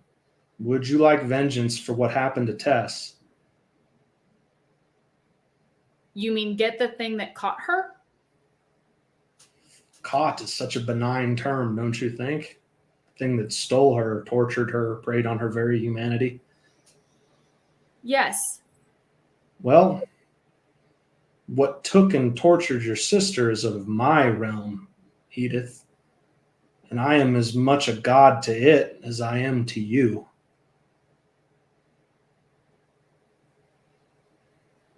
If you choose to recognize here and now which side of the bread the butter melts, I think you and I could accomplish a great deal of justice together.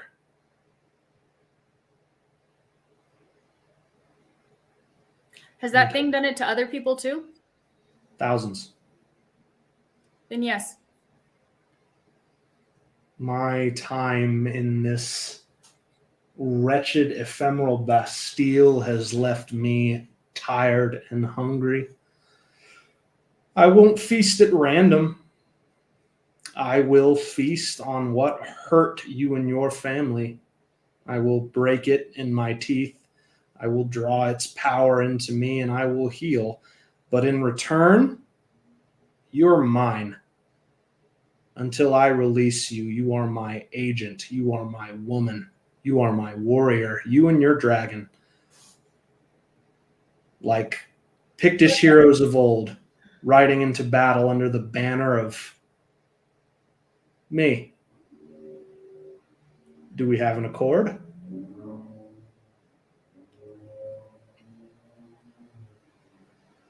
Why can't I just help you? And then you help me. I have all the leverage.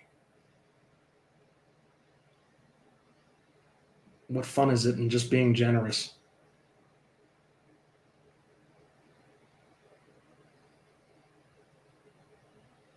I'm going to regret this.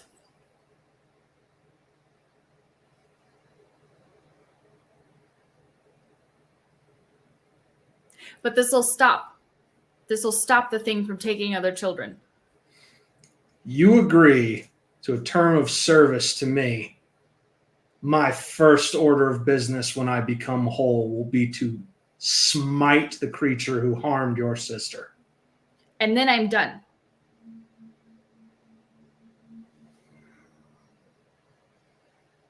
And then you will owe me an additional favor, and then you'll be done.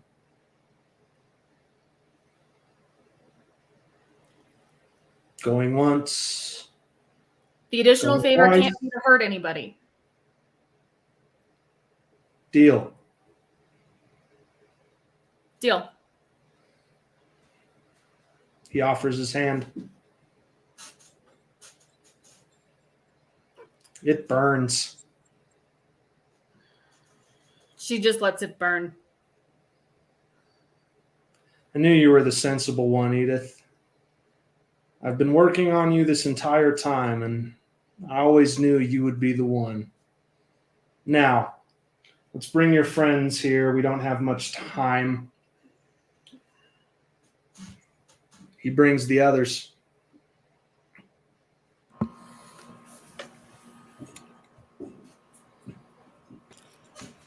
Good to see you. Welcome. You'll find much hasn't changed.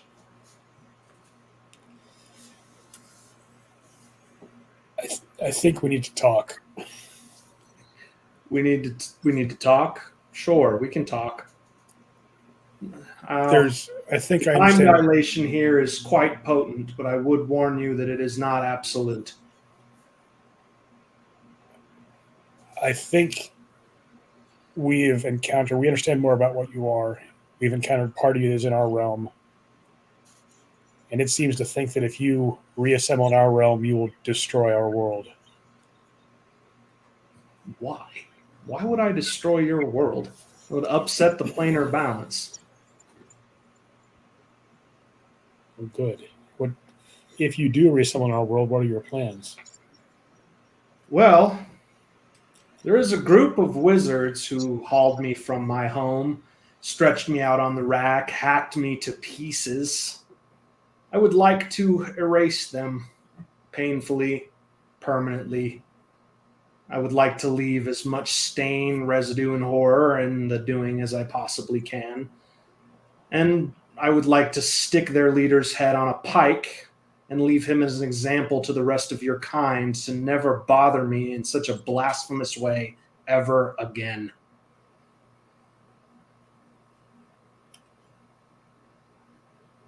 May I point out one potential flaw with that plan? Shoot, Mr. Connor.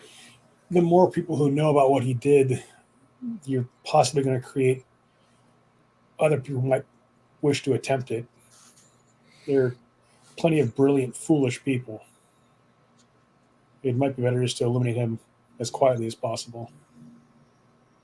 I'm not sure I know how to do quiet.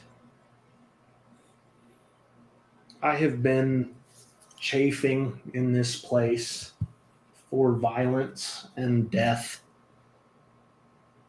But you speak the truth, perhaps a small degree more restraint than I was initially planning is called for. I should tell you, too, you probably just, from a moral standpoint, shouldn't kill him out of a sense of revenge just because it's not good for you. But killing him, I would buy you a drink afterwards, if you understand that metaphor. Vengeance is what I am. Michael. There's a difference between vengeance and revenge.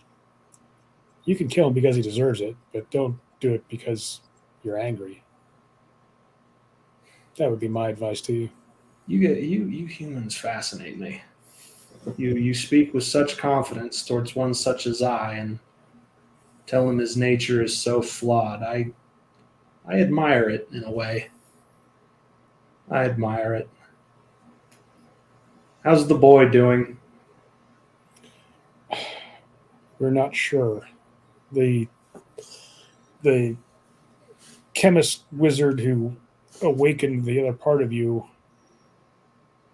apparently thinks that she was trying to help him, and the part of you we spoke to says he might be stronger, but he's Well, you spoke to me.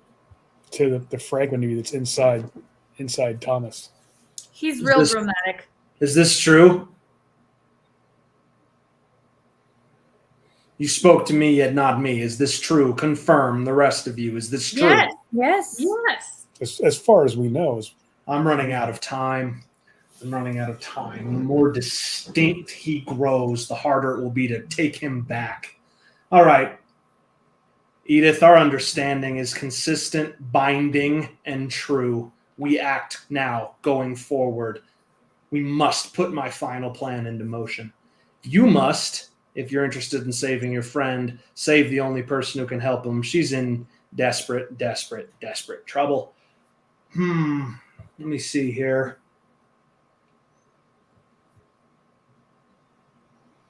There's an abandoned warehouse on the docks close to where you keep your haven. They've been funneling supplies back and forth to that island. He's taken her there. Hasn't killed her yet. If you act fairly quickly. Island that burned down? What, did it burn down, or was it simply architecturally redesigned? Great. Okay. Fine. If you act fairly swiftly, you'll not only get the drop on the gentleman who just beat you like rented mules, but you'll have a chance at doing so before he gets the instruction to, I would imagine he would choose strangulation. Okay. Well, then you should send us back. Right. Right. I suspect this will be the last time you come here. Let's hope so. Well, most of you. I have one last piece of advice. Don't And, shoot him. No, it's for Miss Rose, just out of concern. All right. The more of my power you use, the more of it you risk taking into yourself. You've been wise thus far and acted mostly out of desperation, but it's a risk I wanted to alert you to. A fragment, a fleck here or there, I won't begrudge you. But if you take too much of me into yourself, I will be back for it one day. Don't worry. I don't plan on keeping anything. Good. You're so civilized, the lot of you. It's such a treat. Centuries ago, humankind was so superstitious and violent. I'm going to send you back now. Take some painkillers. You wake up just like that. It's almost jarring.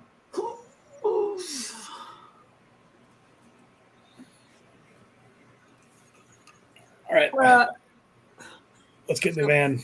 We're going down to the warehouse. Okay. Where am I? You're okay. Thomas. Where am I? Thomas, is Thomas, that you? Thomas? Oh, my head hurts.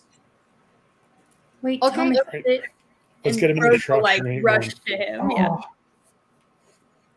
Where am I? How did I get here? Hey, breathe. You're with us. Oh, It's okay. We everything get him in hurts. the van. Yeah, This is- well, We'll You talk can on have the way. all of the answers in the van. Somebody Brilliant. been tap dancing on my chest? Yep. sort Manner of. speaking, yeah. Can we not do that? That seems kind of mean. Nope. There's Well- going to be more. We're going into a fight here pretty quick. Fight? Yeah. Oh, okay. Uh, Okay. Fight. Okay. Let's do it. Remember the Thomas? big fat wizard Australian guy from the library? Yes, the one who looked like he injected a lot of the substance from the 80s movies. Yes. Exactly. Now we're going to fight him, but you can't hit him or stab him or shoot him. What are we going to do? Are we going to debate him? Wrestle Is him this going down. to be like a Princess Bride thing? We're going to try to wrestle him down. I'm going to try to choke him out, make him go unconscious. Then we're going to zip tie his hands so he can't cast any spells. There's some contractor garbage bags in the back over there. We're going to throw one of those over his head, duct tape it around until he suffocates. Can we not try the riddle contest from Princess Bride? It seems easier. Most important is protecting Dr. Miller. The doctor, what happened with her? A lot, but mostly we need to keep her alive. She's in danger? Mm-hmm. A I lot. need her. Let's go. Yeah, we're hoping she can help. Without her, I die. I don't want to die. Let's go. Yes. Let's go now. We're already in the car driving. You- All right. You make tracks. And luckily, it's late at night. There's not a lot of traffic on the highway. You drive kind of to the area the dream being was talking about, but you realize they didn't really give you an address, just a place. And you're smart enough to know it's like, all right, if it's abandoned, it's probably in a certain lower rent part of this particular location, but that's still buildings, plural, and possibilities. It's got to be on the coast too, right? Mm-hmm. So we'll start looking for. First of all, see if there are any that still have their lights on. You don't see any light.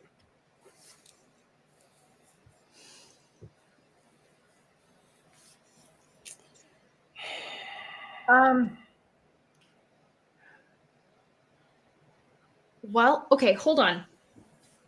And Edith is going to pull out Google Maps. And look for the closest dock to that island.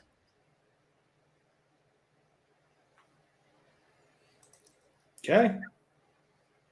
Is it the red dock? Go ahead and roll sharp.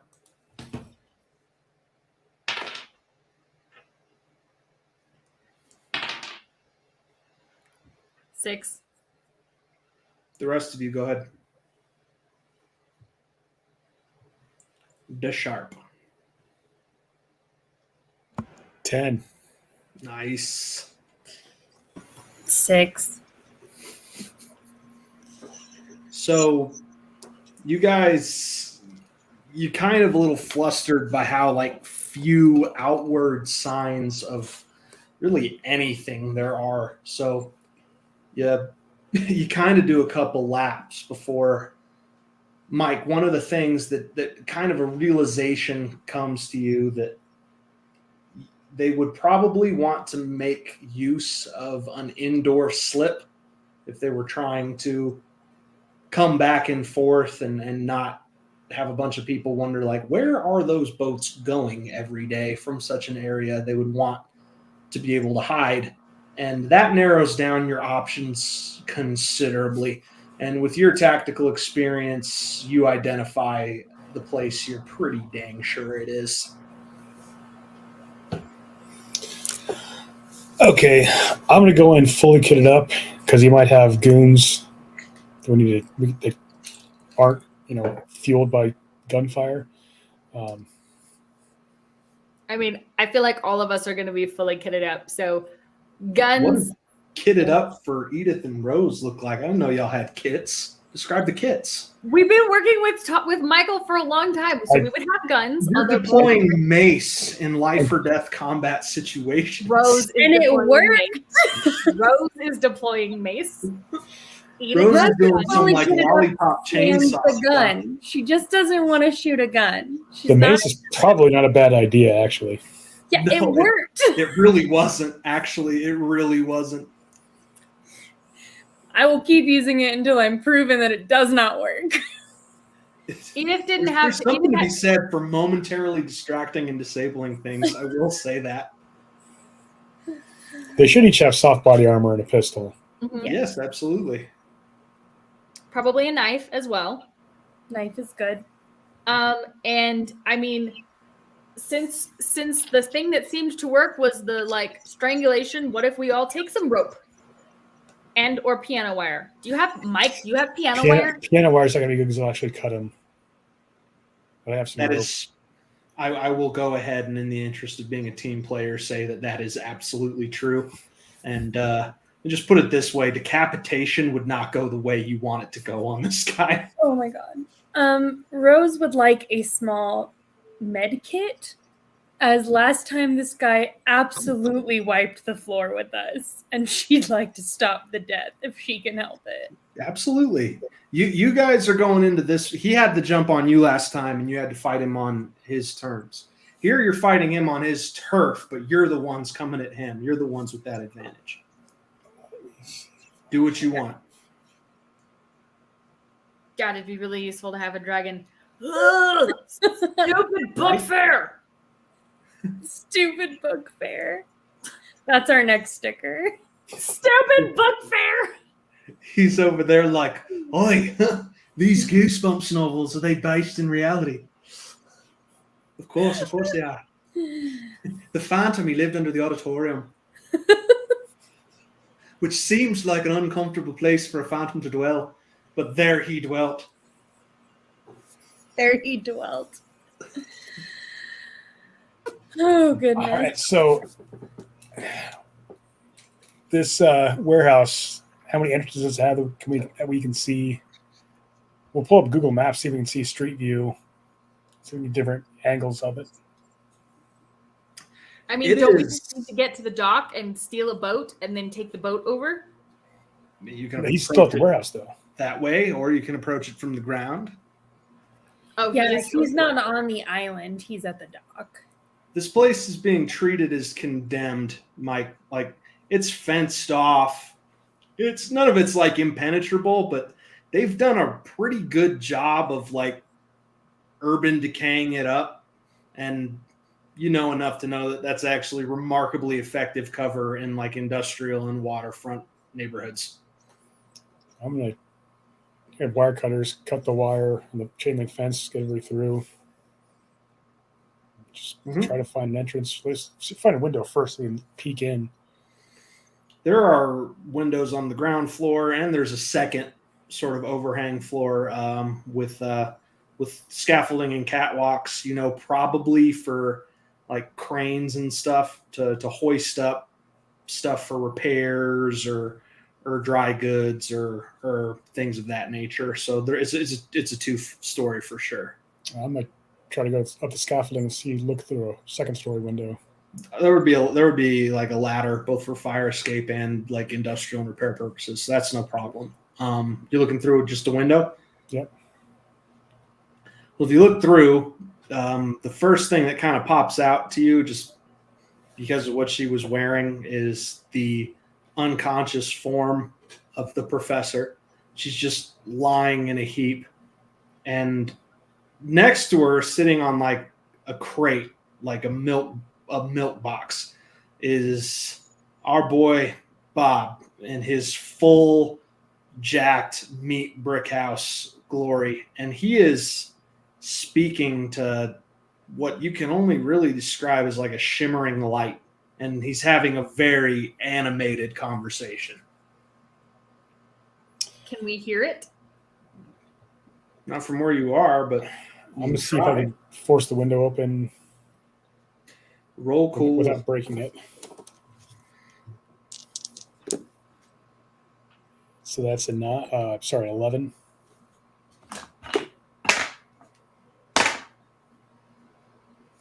You get it open. It makes a little more noise than you'd want it to, but he can't hear you over his own like exclamations.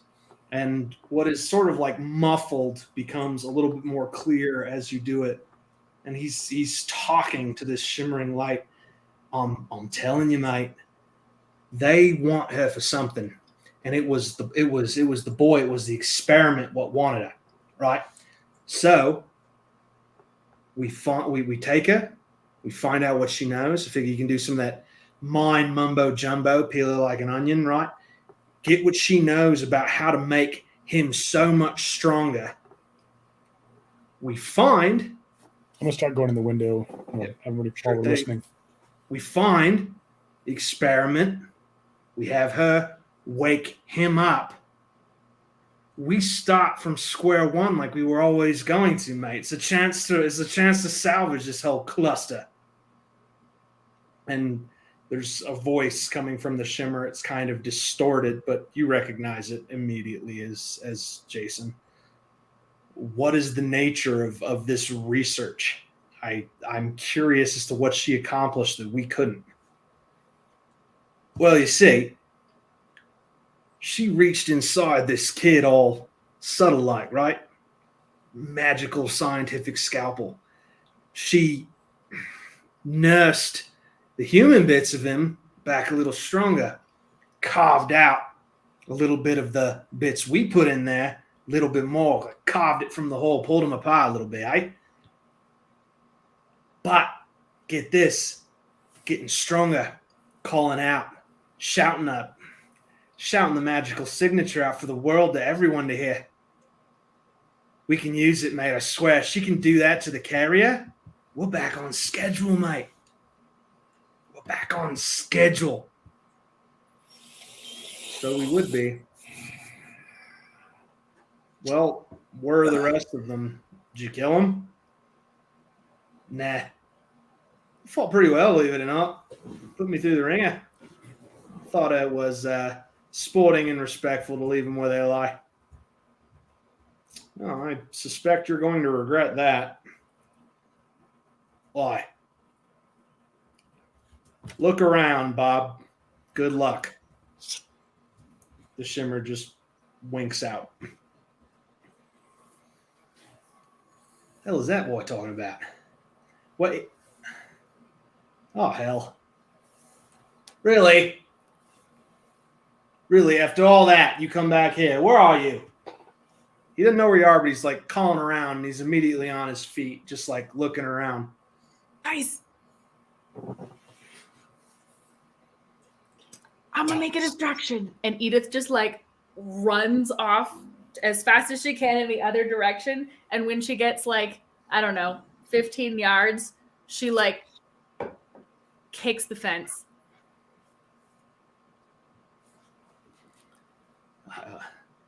He just jerks towards the noise and starts striding out for it. Just, I don't want to have to do this, but if you keep forcing my hand, I'm going to have to rip yours off. Did you see the comments? Mm-hmm. Yep. Can Rose run the opposite direction and kick the fence 15 yards in the opposite direction? Sure thing. So Michael has a med kit now, like because he got trained by Sodic. He's going to drop 500 milligrams of ketamine Okay. and try it close enough to just jam it in, do IM. It'll take a little bit of time for it to take full effect, but he'll be out cold for a while. Roll cool.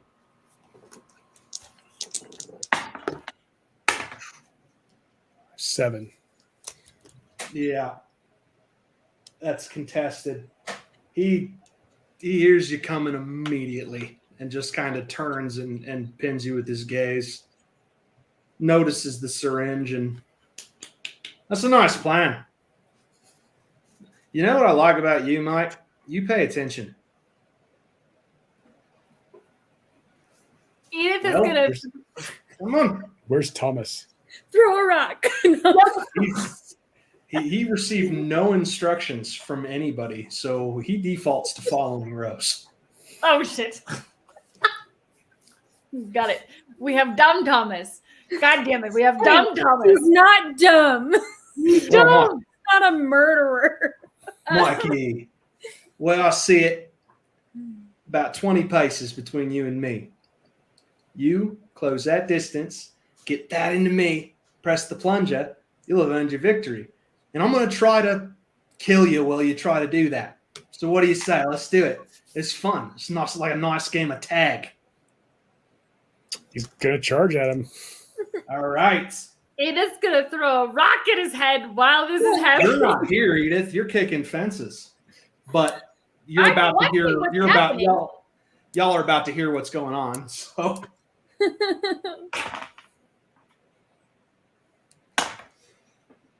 roll cool, Mike. 11. All right.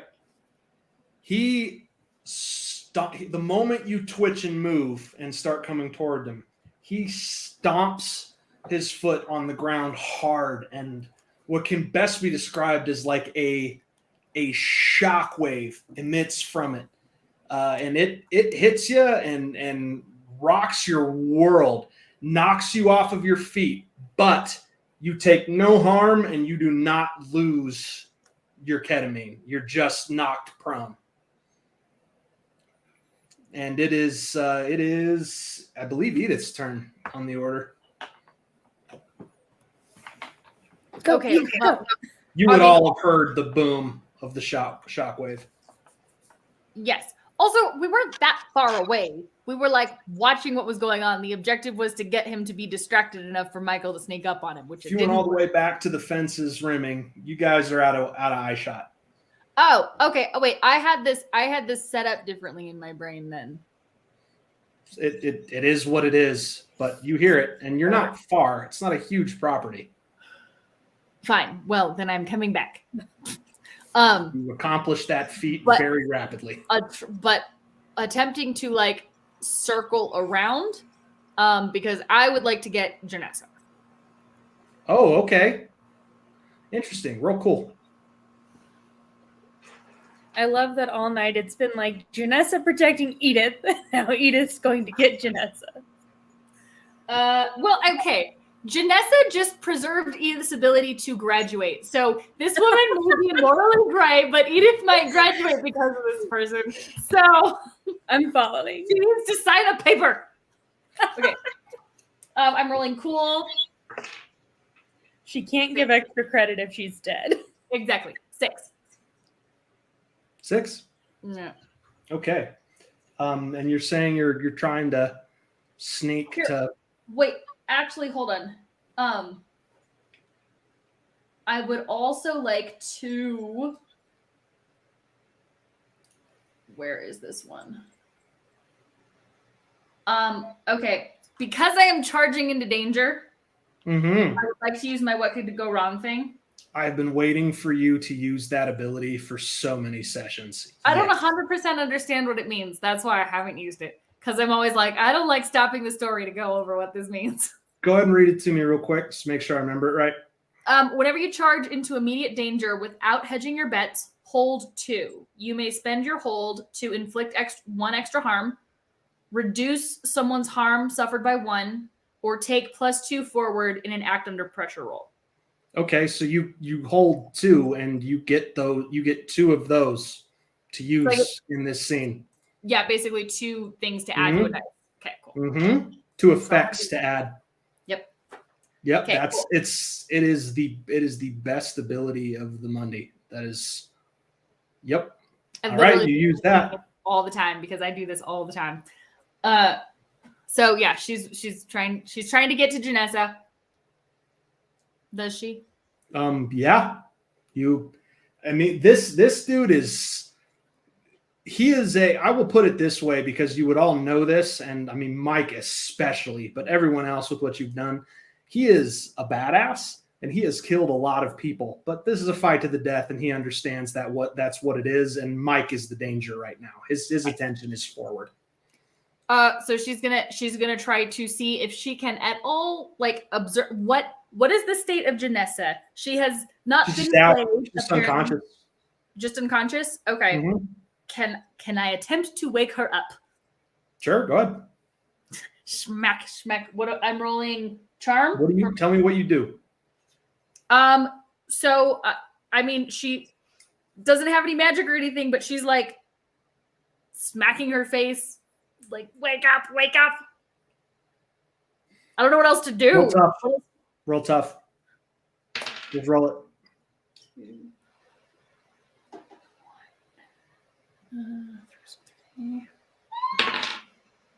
7. You see as you start like shaking her and smacking, just some kind of like weird glyph just kind of light up on her chest. And then her hands are squeezing your throat with a great deal of force. And suddenly this woman with her eyes closed unconscious has you mounted and is strangling you. Take 2 harm and you are in a compromised position.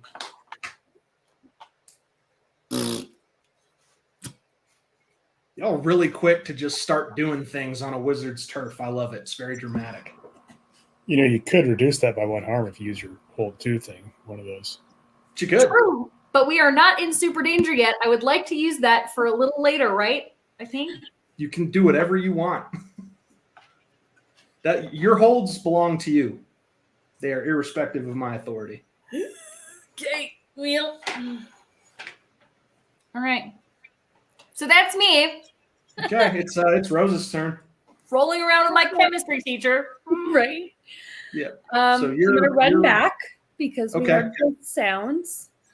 You and Thomas see Mike basically scrambling on his backside, trying to stand up. Well, this very menacing, muscle-bound man is just staring him like a big cat looks at a meal. And off to the side, you see that Edith is getting the shit choked out of her by a Janessa with her eyes closed. Rose kind of looks to Thomas and she's like, "Can you help Mike? And I will help Edith." Yeah. 1 second, real quick. Yeah.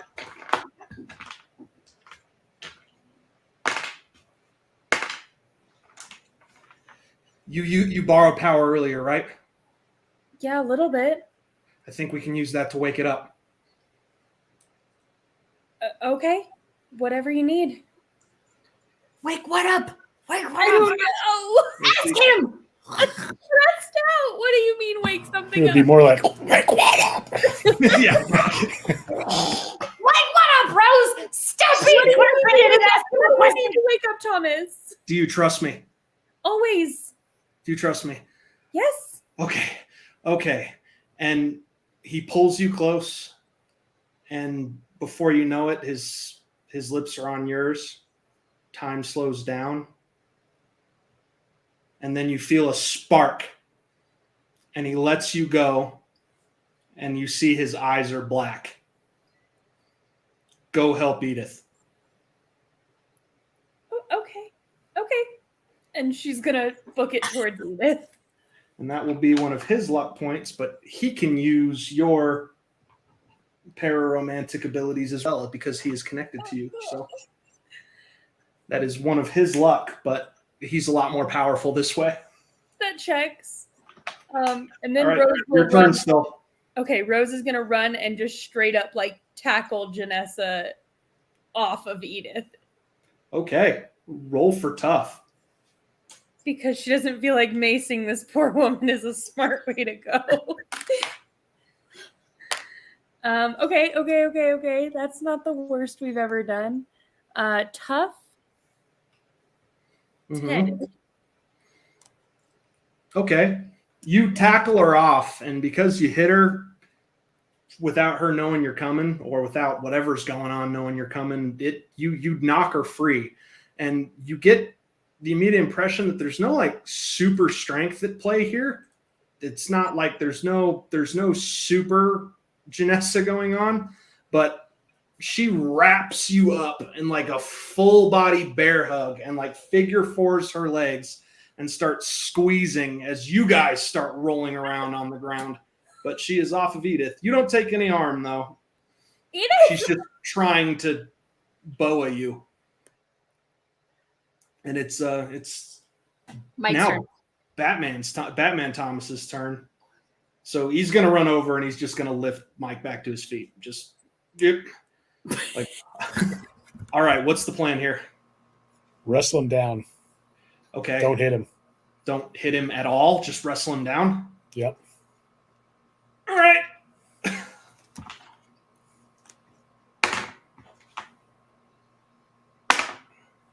Oh, crap.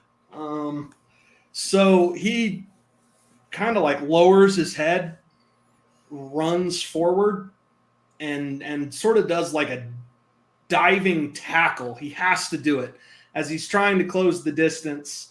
Bob, all muscles over there, launches some sort of attack, just a blast of energy that Thomas has to sort of move out of the way of, launch himself forward, kind of arcing through the air like a spear, and this tackle that hits him like a car, and they go just sprawling, rolling on the ground, like tangled together for 20, 30 feet. But you know that he hit him way too hard on accident, and some damage definitely resulted. And they are now grappling, and he is getting the veiny look. I'm going to run up and try to put the needle in his neck and Right push on. that plunger. Go ahead first. Roll cool. Oh, I'm going to use my other luck point. Go for it. Okay, that's better. That's an 11. Yeah, he doesn't see you coming. Roll tough.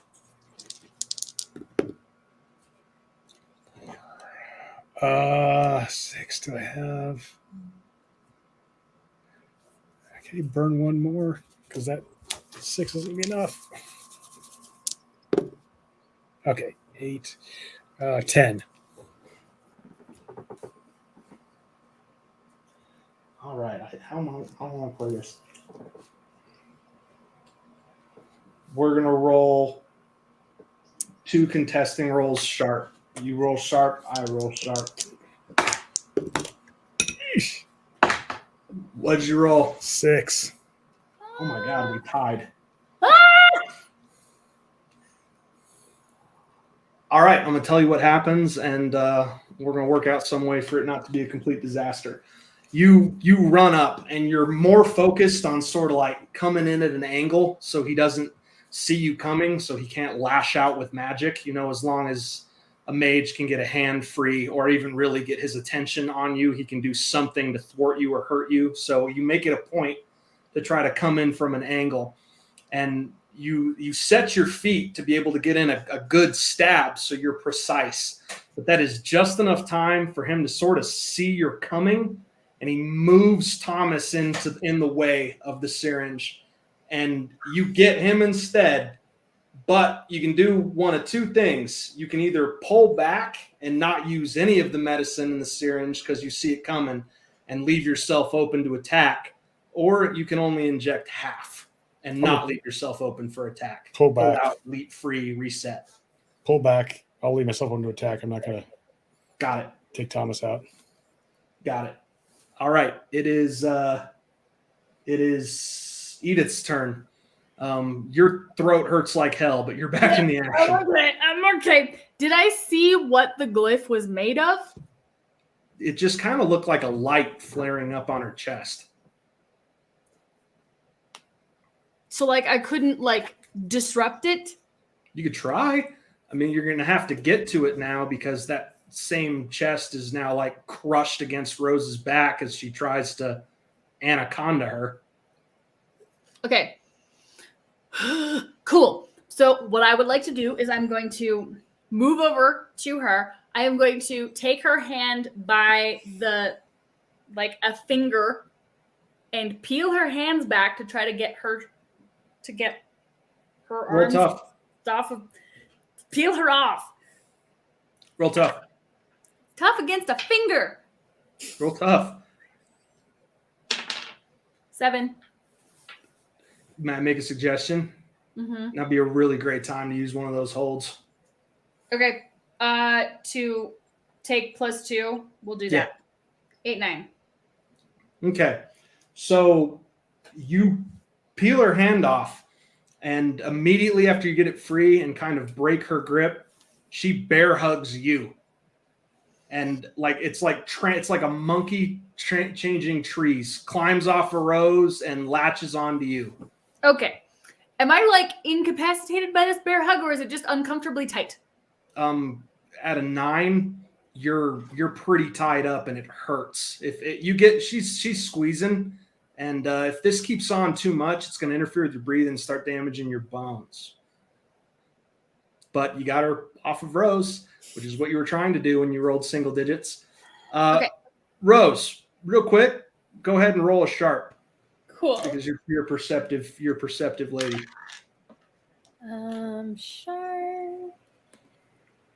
Sharp. Okay. 9. This is all defensive. She's not trying to hurt you. She's trying to prevent herself from being taken. Okay. It's just grabbing and squeezing. That's the entire thing that's happening. So should I just play dead? That's not your realization. It's Rose's. It's her turn. I mean, Rose would tell Edith this, but I'm not sure what a smart move would be. She'd be she's in a defensive mode. She's not trying to kill you.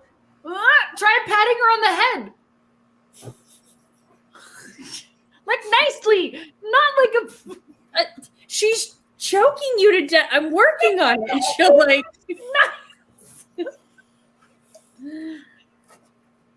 Then I'll just whisper in her ear it's okay, and I stop struggling. When you stop struggling, she just goes dead weight on top of you. Just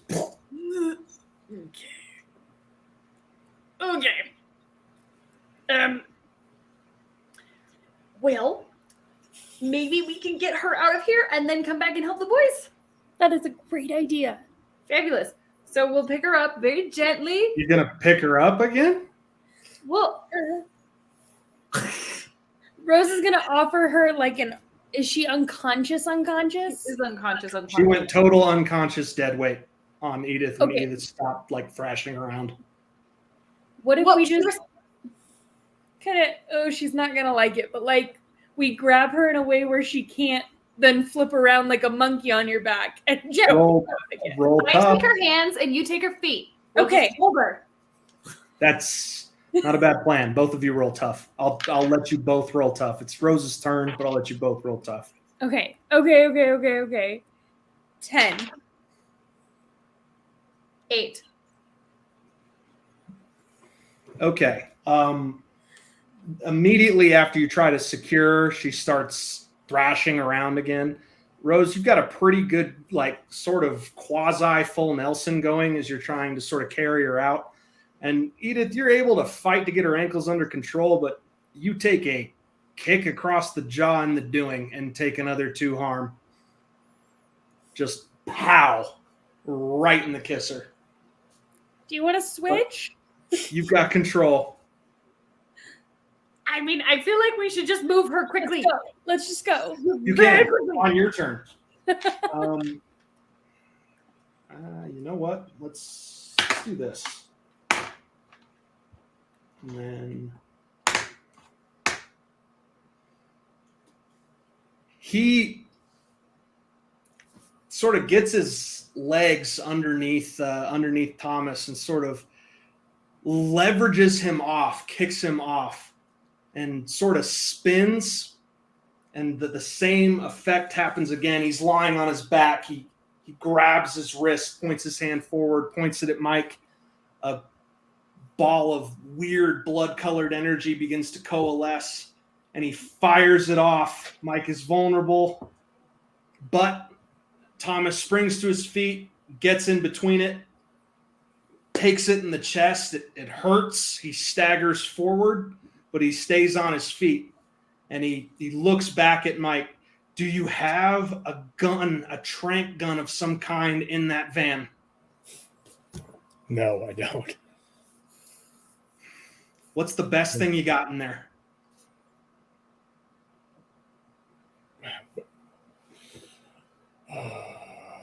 Nothing. I don't have any sort of subdual stuff. Taser's the closest thing. He almost killed us with that. Not subdual stuff. I'm talking about what you were warning me of back at the coffee shop. What damage dealing stuff do you have? Here's a rifle. Do you have any of the rockets you mentioned?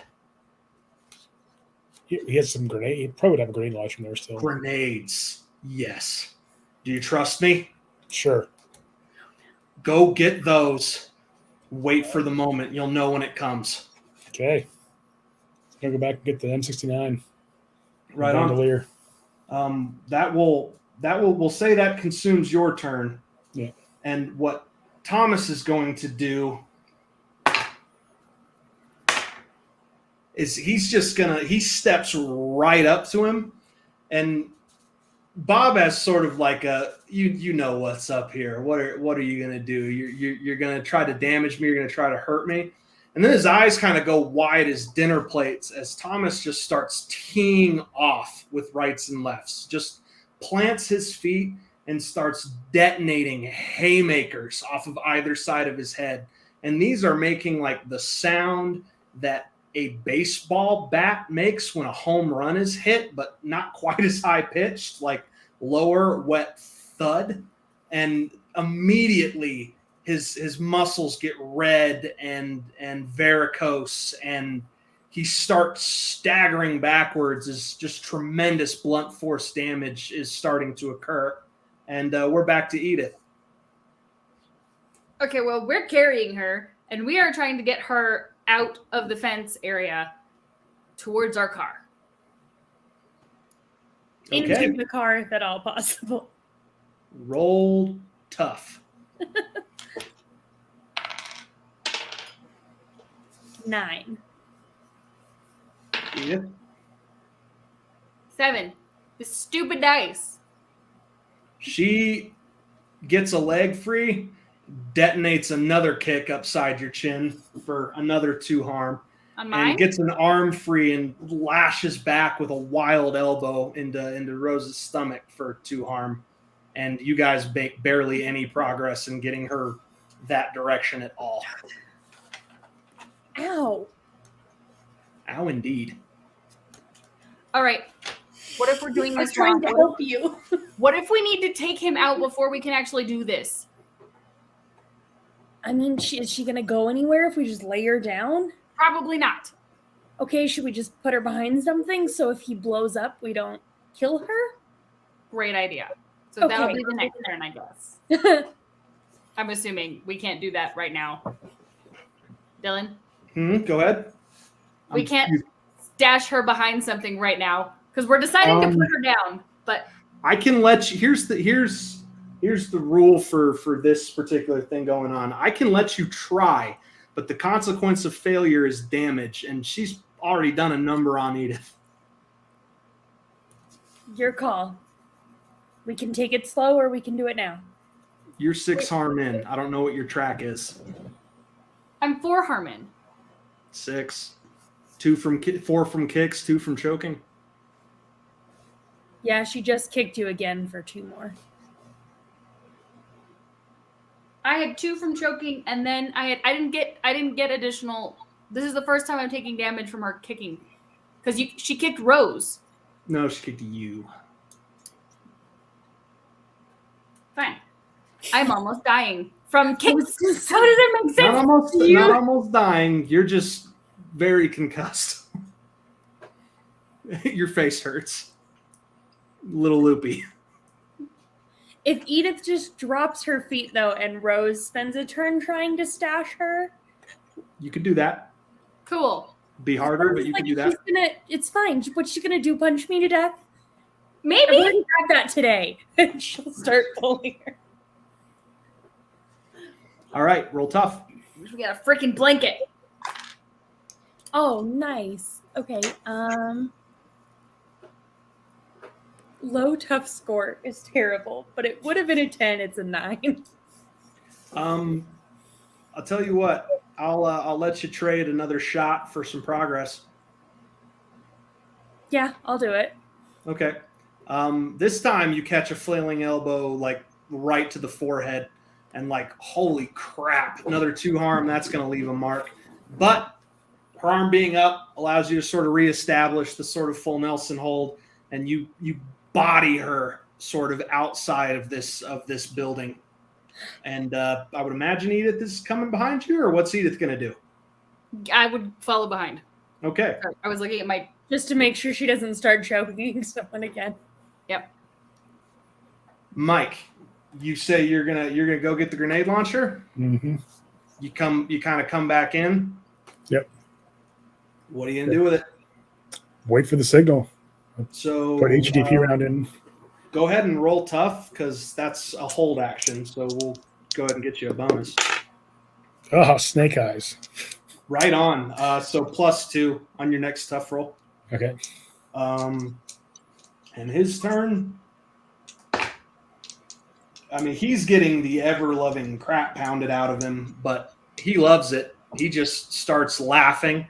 As at this point, Thomas has gone from 2-fisted sort of haymaker to just using his superpowered hand to and while he's doing it, the guy plants his feet and immediately starts getting skinnier, and his hands are at his stomach. The distorted air effect begins to appear and rapidly expand outward. The damage that's being dealt to him, he's charging this up a lot faster. And it is Edith and Rose's turn. What do you want to do? We stashed her behind the. Okay, she's stashed. Okay. You got her out.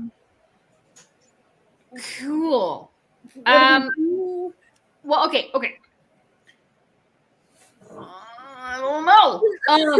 Do you have your mace? Yeah, of course I do. Let's Yep. try to get close enough to mace him. Okay. And How she about- pulls it out. Wait. I'll distract him and you go mace him. Perfect. Let's do it. Ah. It's all I know how to do, Edith. Let's do Right.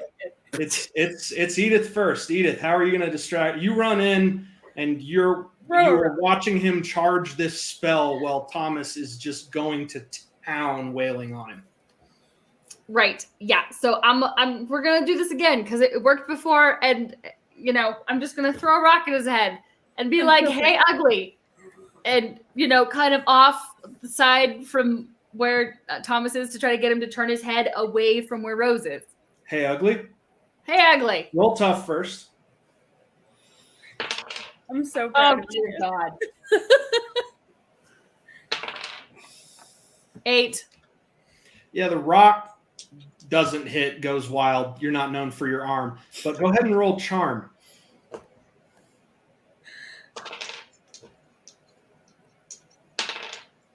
7. Yeah, all right. We're just going to go ahead and call that a complete failure. Rose, what do you do? I'm gonna run in and still try to mace him. Okay. Because Go I ahead got and him roll. to stop a spell once before. Go ahead and roll tough minus another 1, so you don't accidentally get some on the other guy who's locked in hand-to-hand combat with him. Right, makes sense. Oh my god. Okay, this was good.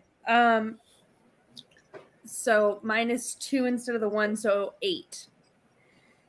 Okay. And was exciting for me, but then I realized. Yeah.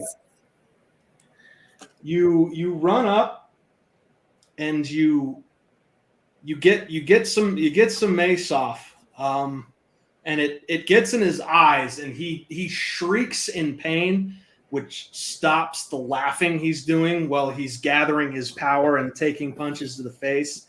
And now he's just angry. He ducks under one of Thomas's haymakers and sort of takes a step back and snarls with his eyes just red and with tears coming out of them, and just kind of shrieks out in a high-pitched, annoyed voice, "Enough!"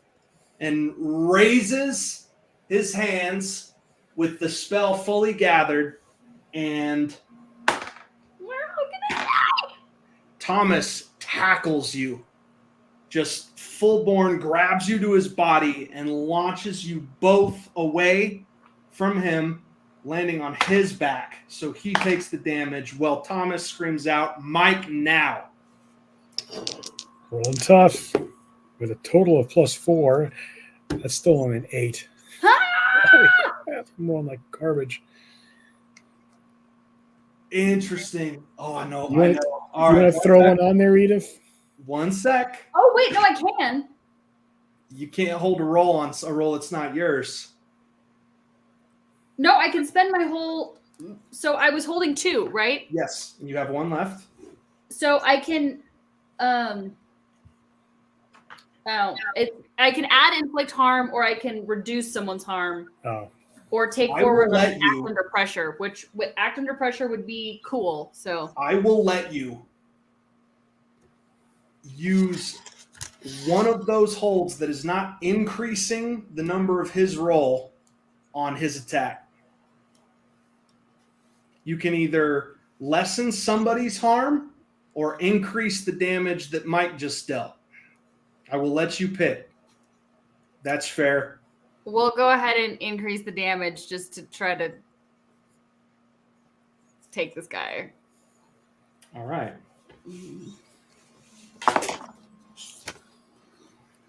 The spell is so powerful, the magic is so strong that just the pulsing sort of shockwaves, almost heartbeat of it, kind of interfere with the trajectory of the grenade. And for a moment, Mike, you have this sinking feeling like it's going to go all the way past him, like a complete miss for something that you had no idea that you had to account for.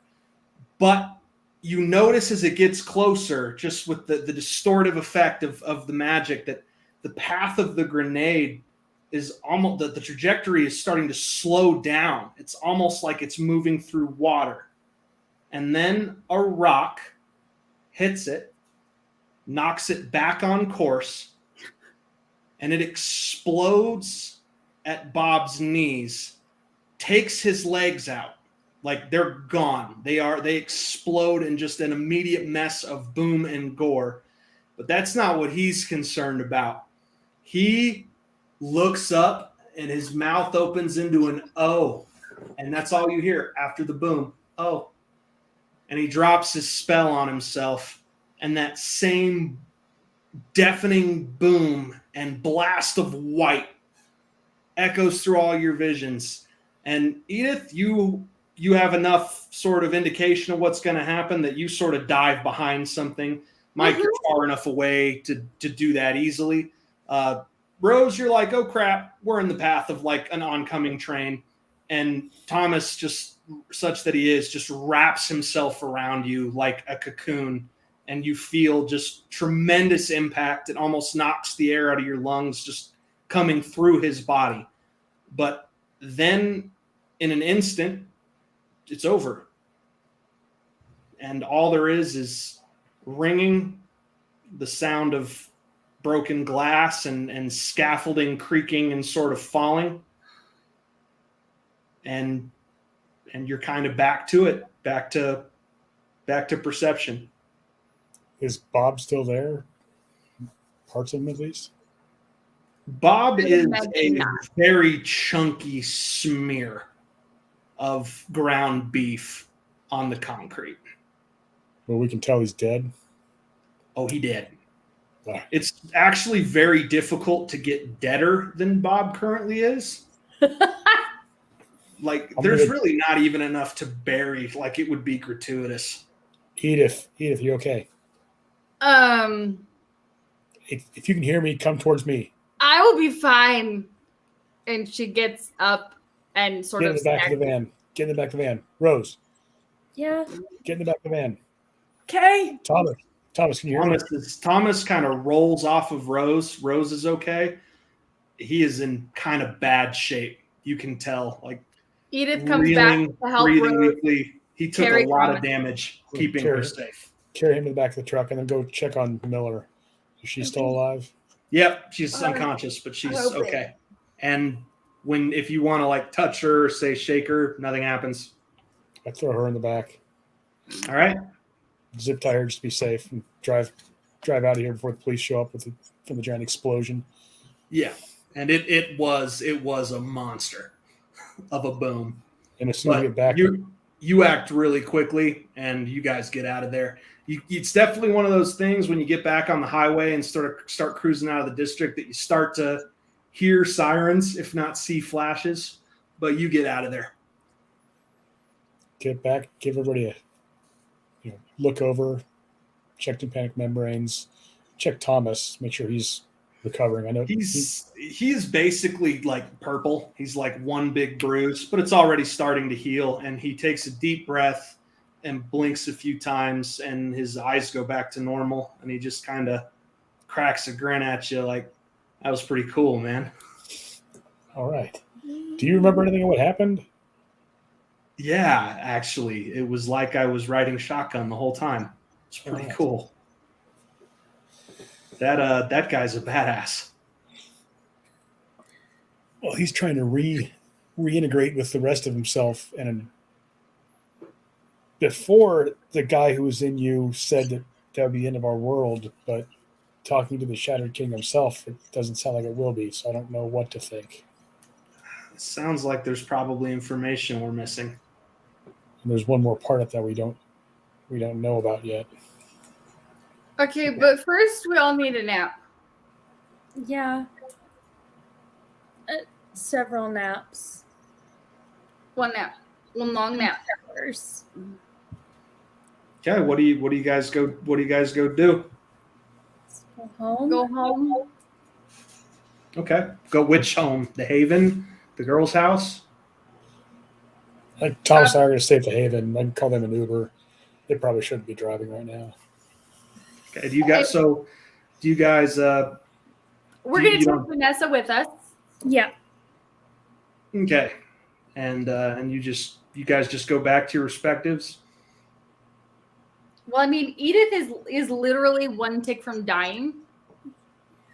She's hurt. I Take think. care of her, please.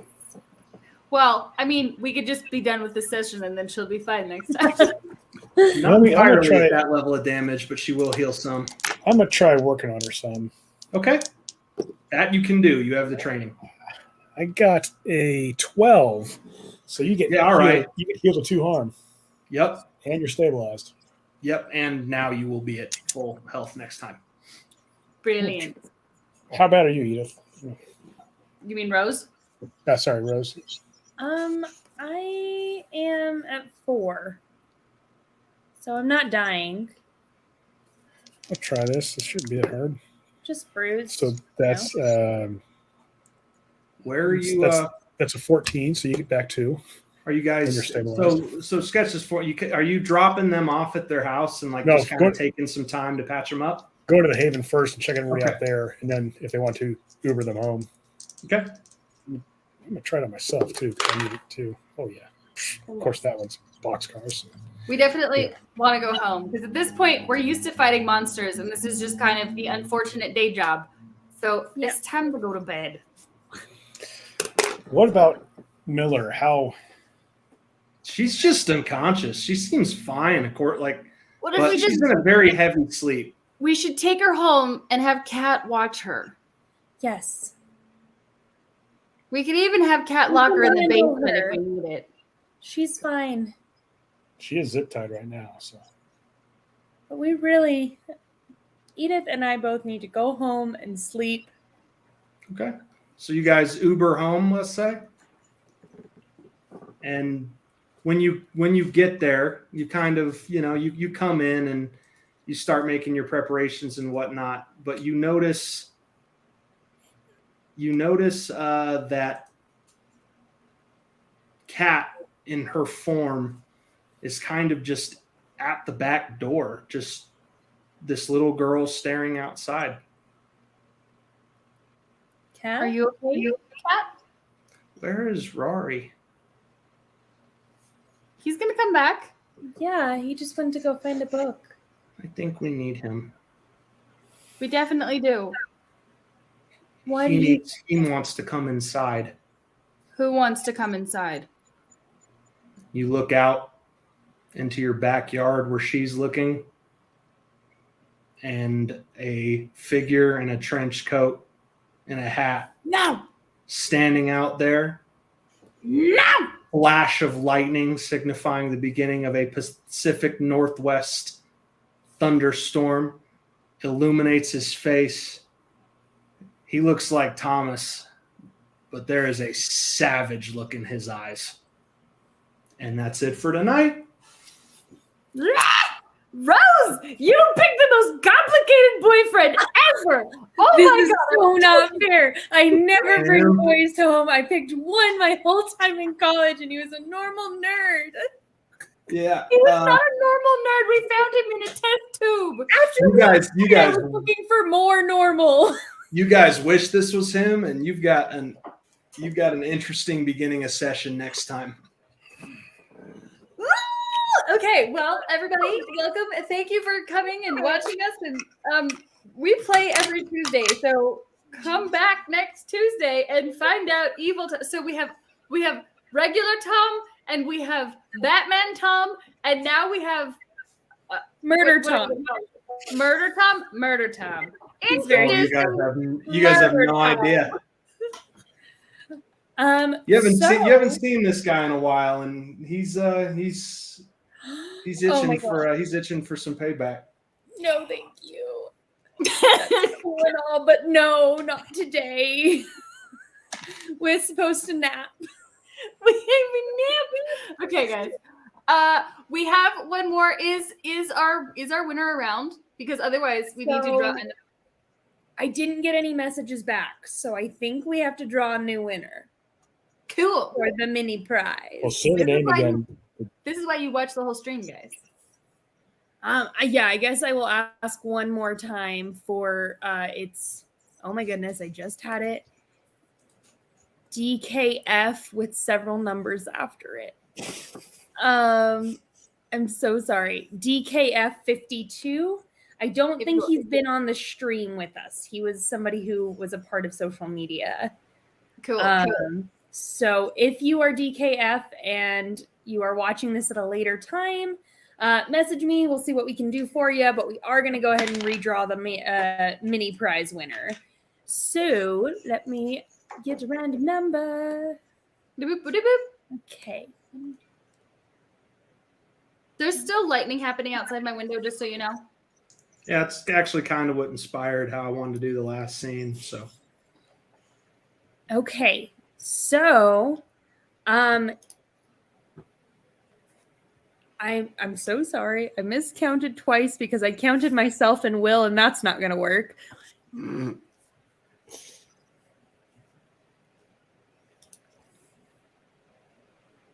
Okay, so Elysian, are you here? Because I have you as my next winner, if you are here. It shows you're watching, so pretty please message us.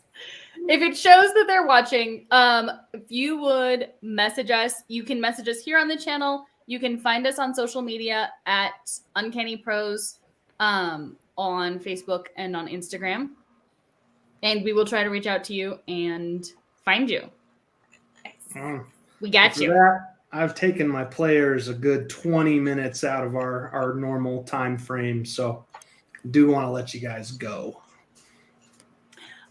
Thank you for stopping by, and we will see you guys next week. See ya. Like, subscribe, come back, and catch up on all the old episodes on our YouTube channel. And this is gonna get real intense going forward, and I'm excited, so be excited too. All right. Yes. Have Bye, a great guys. night, everybody. Good night.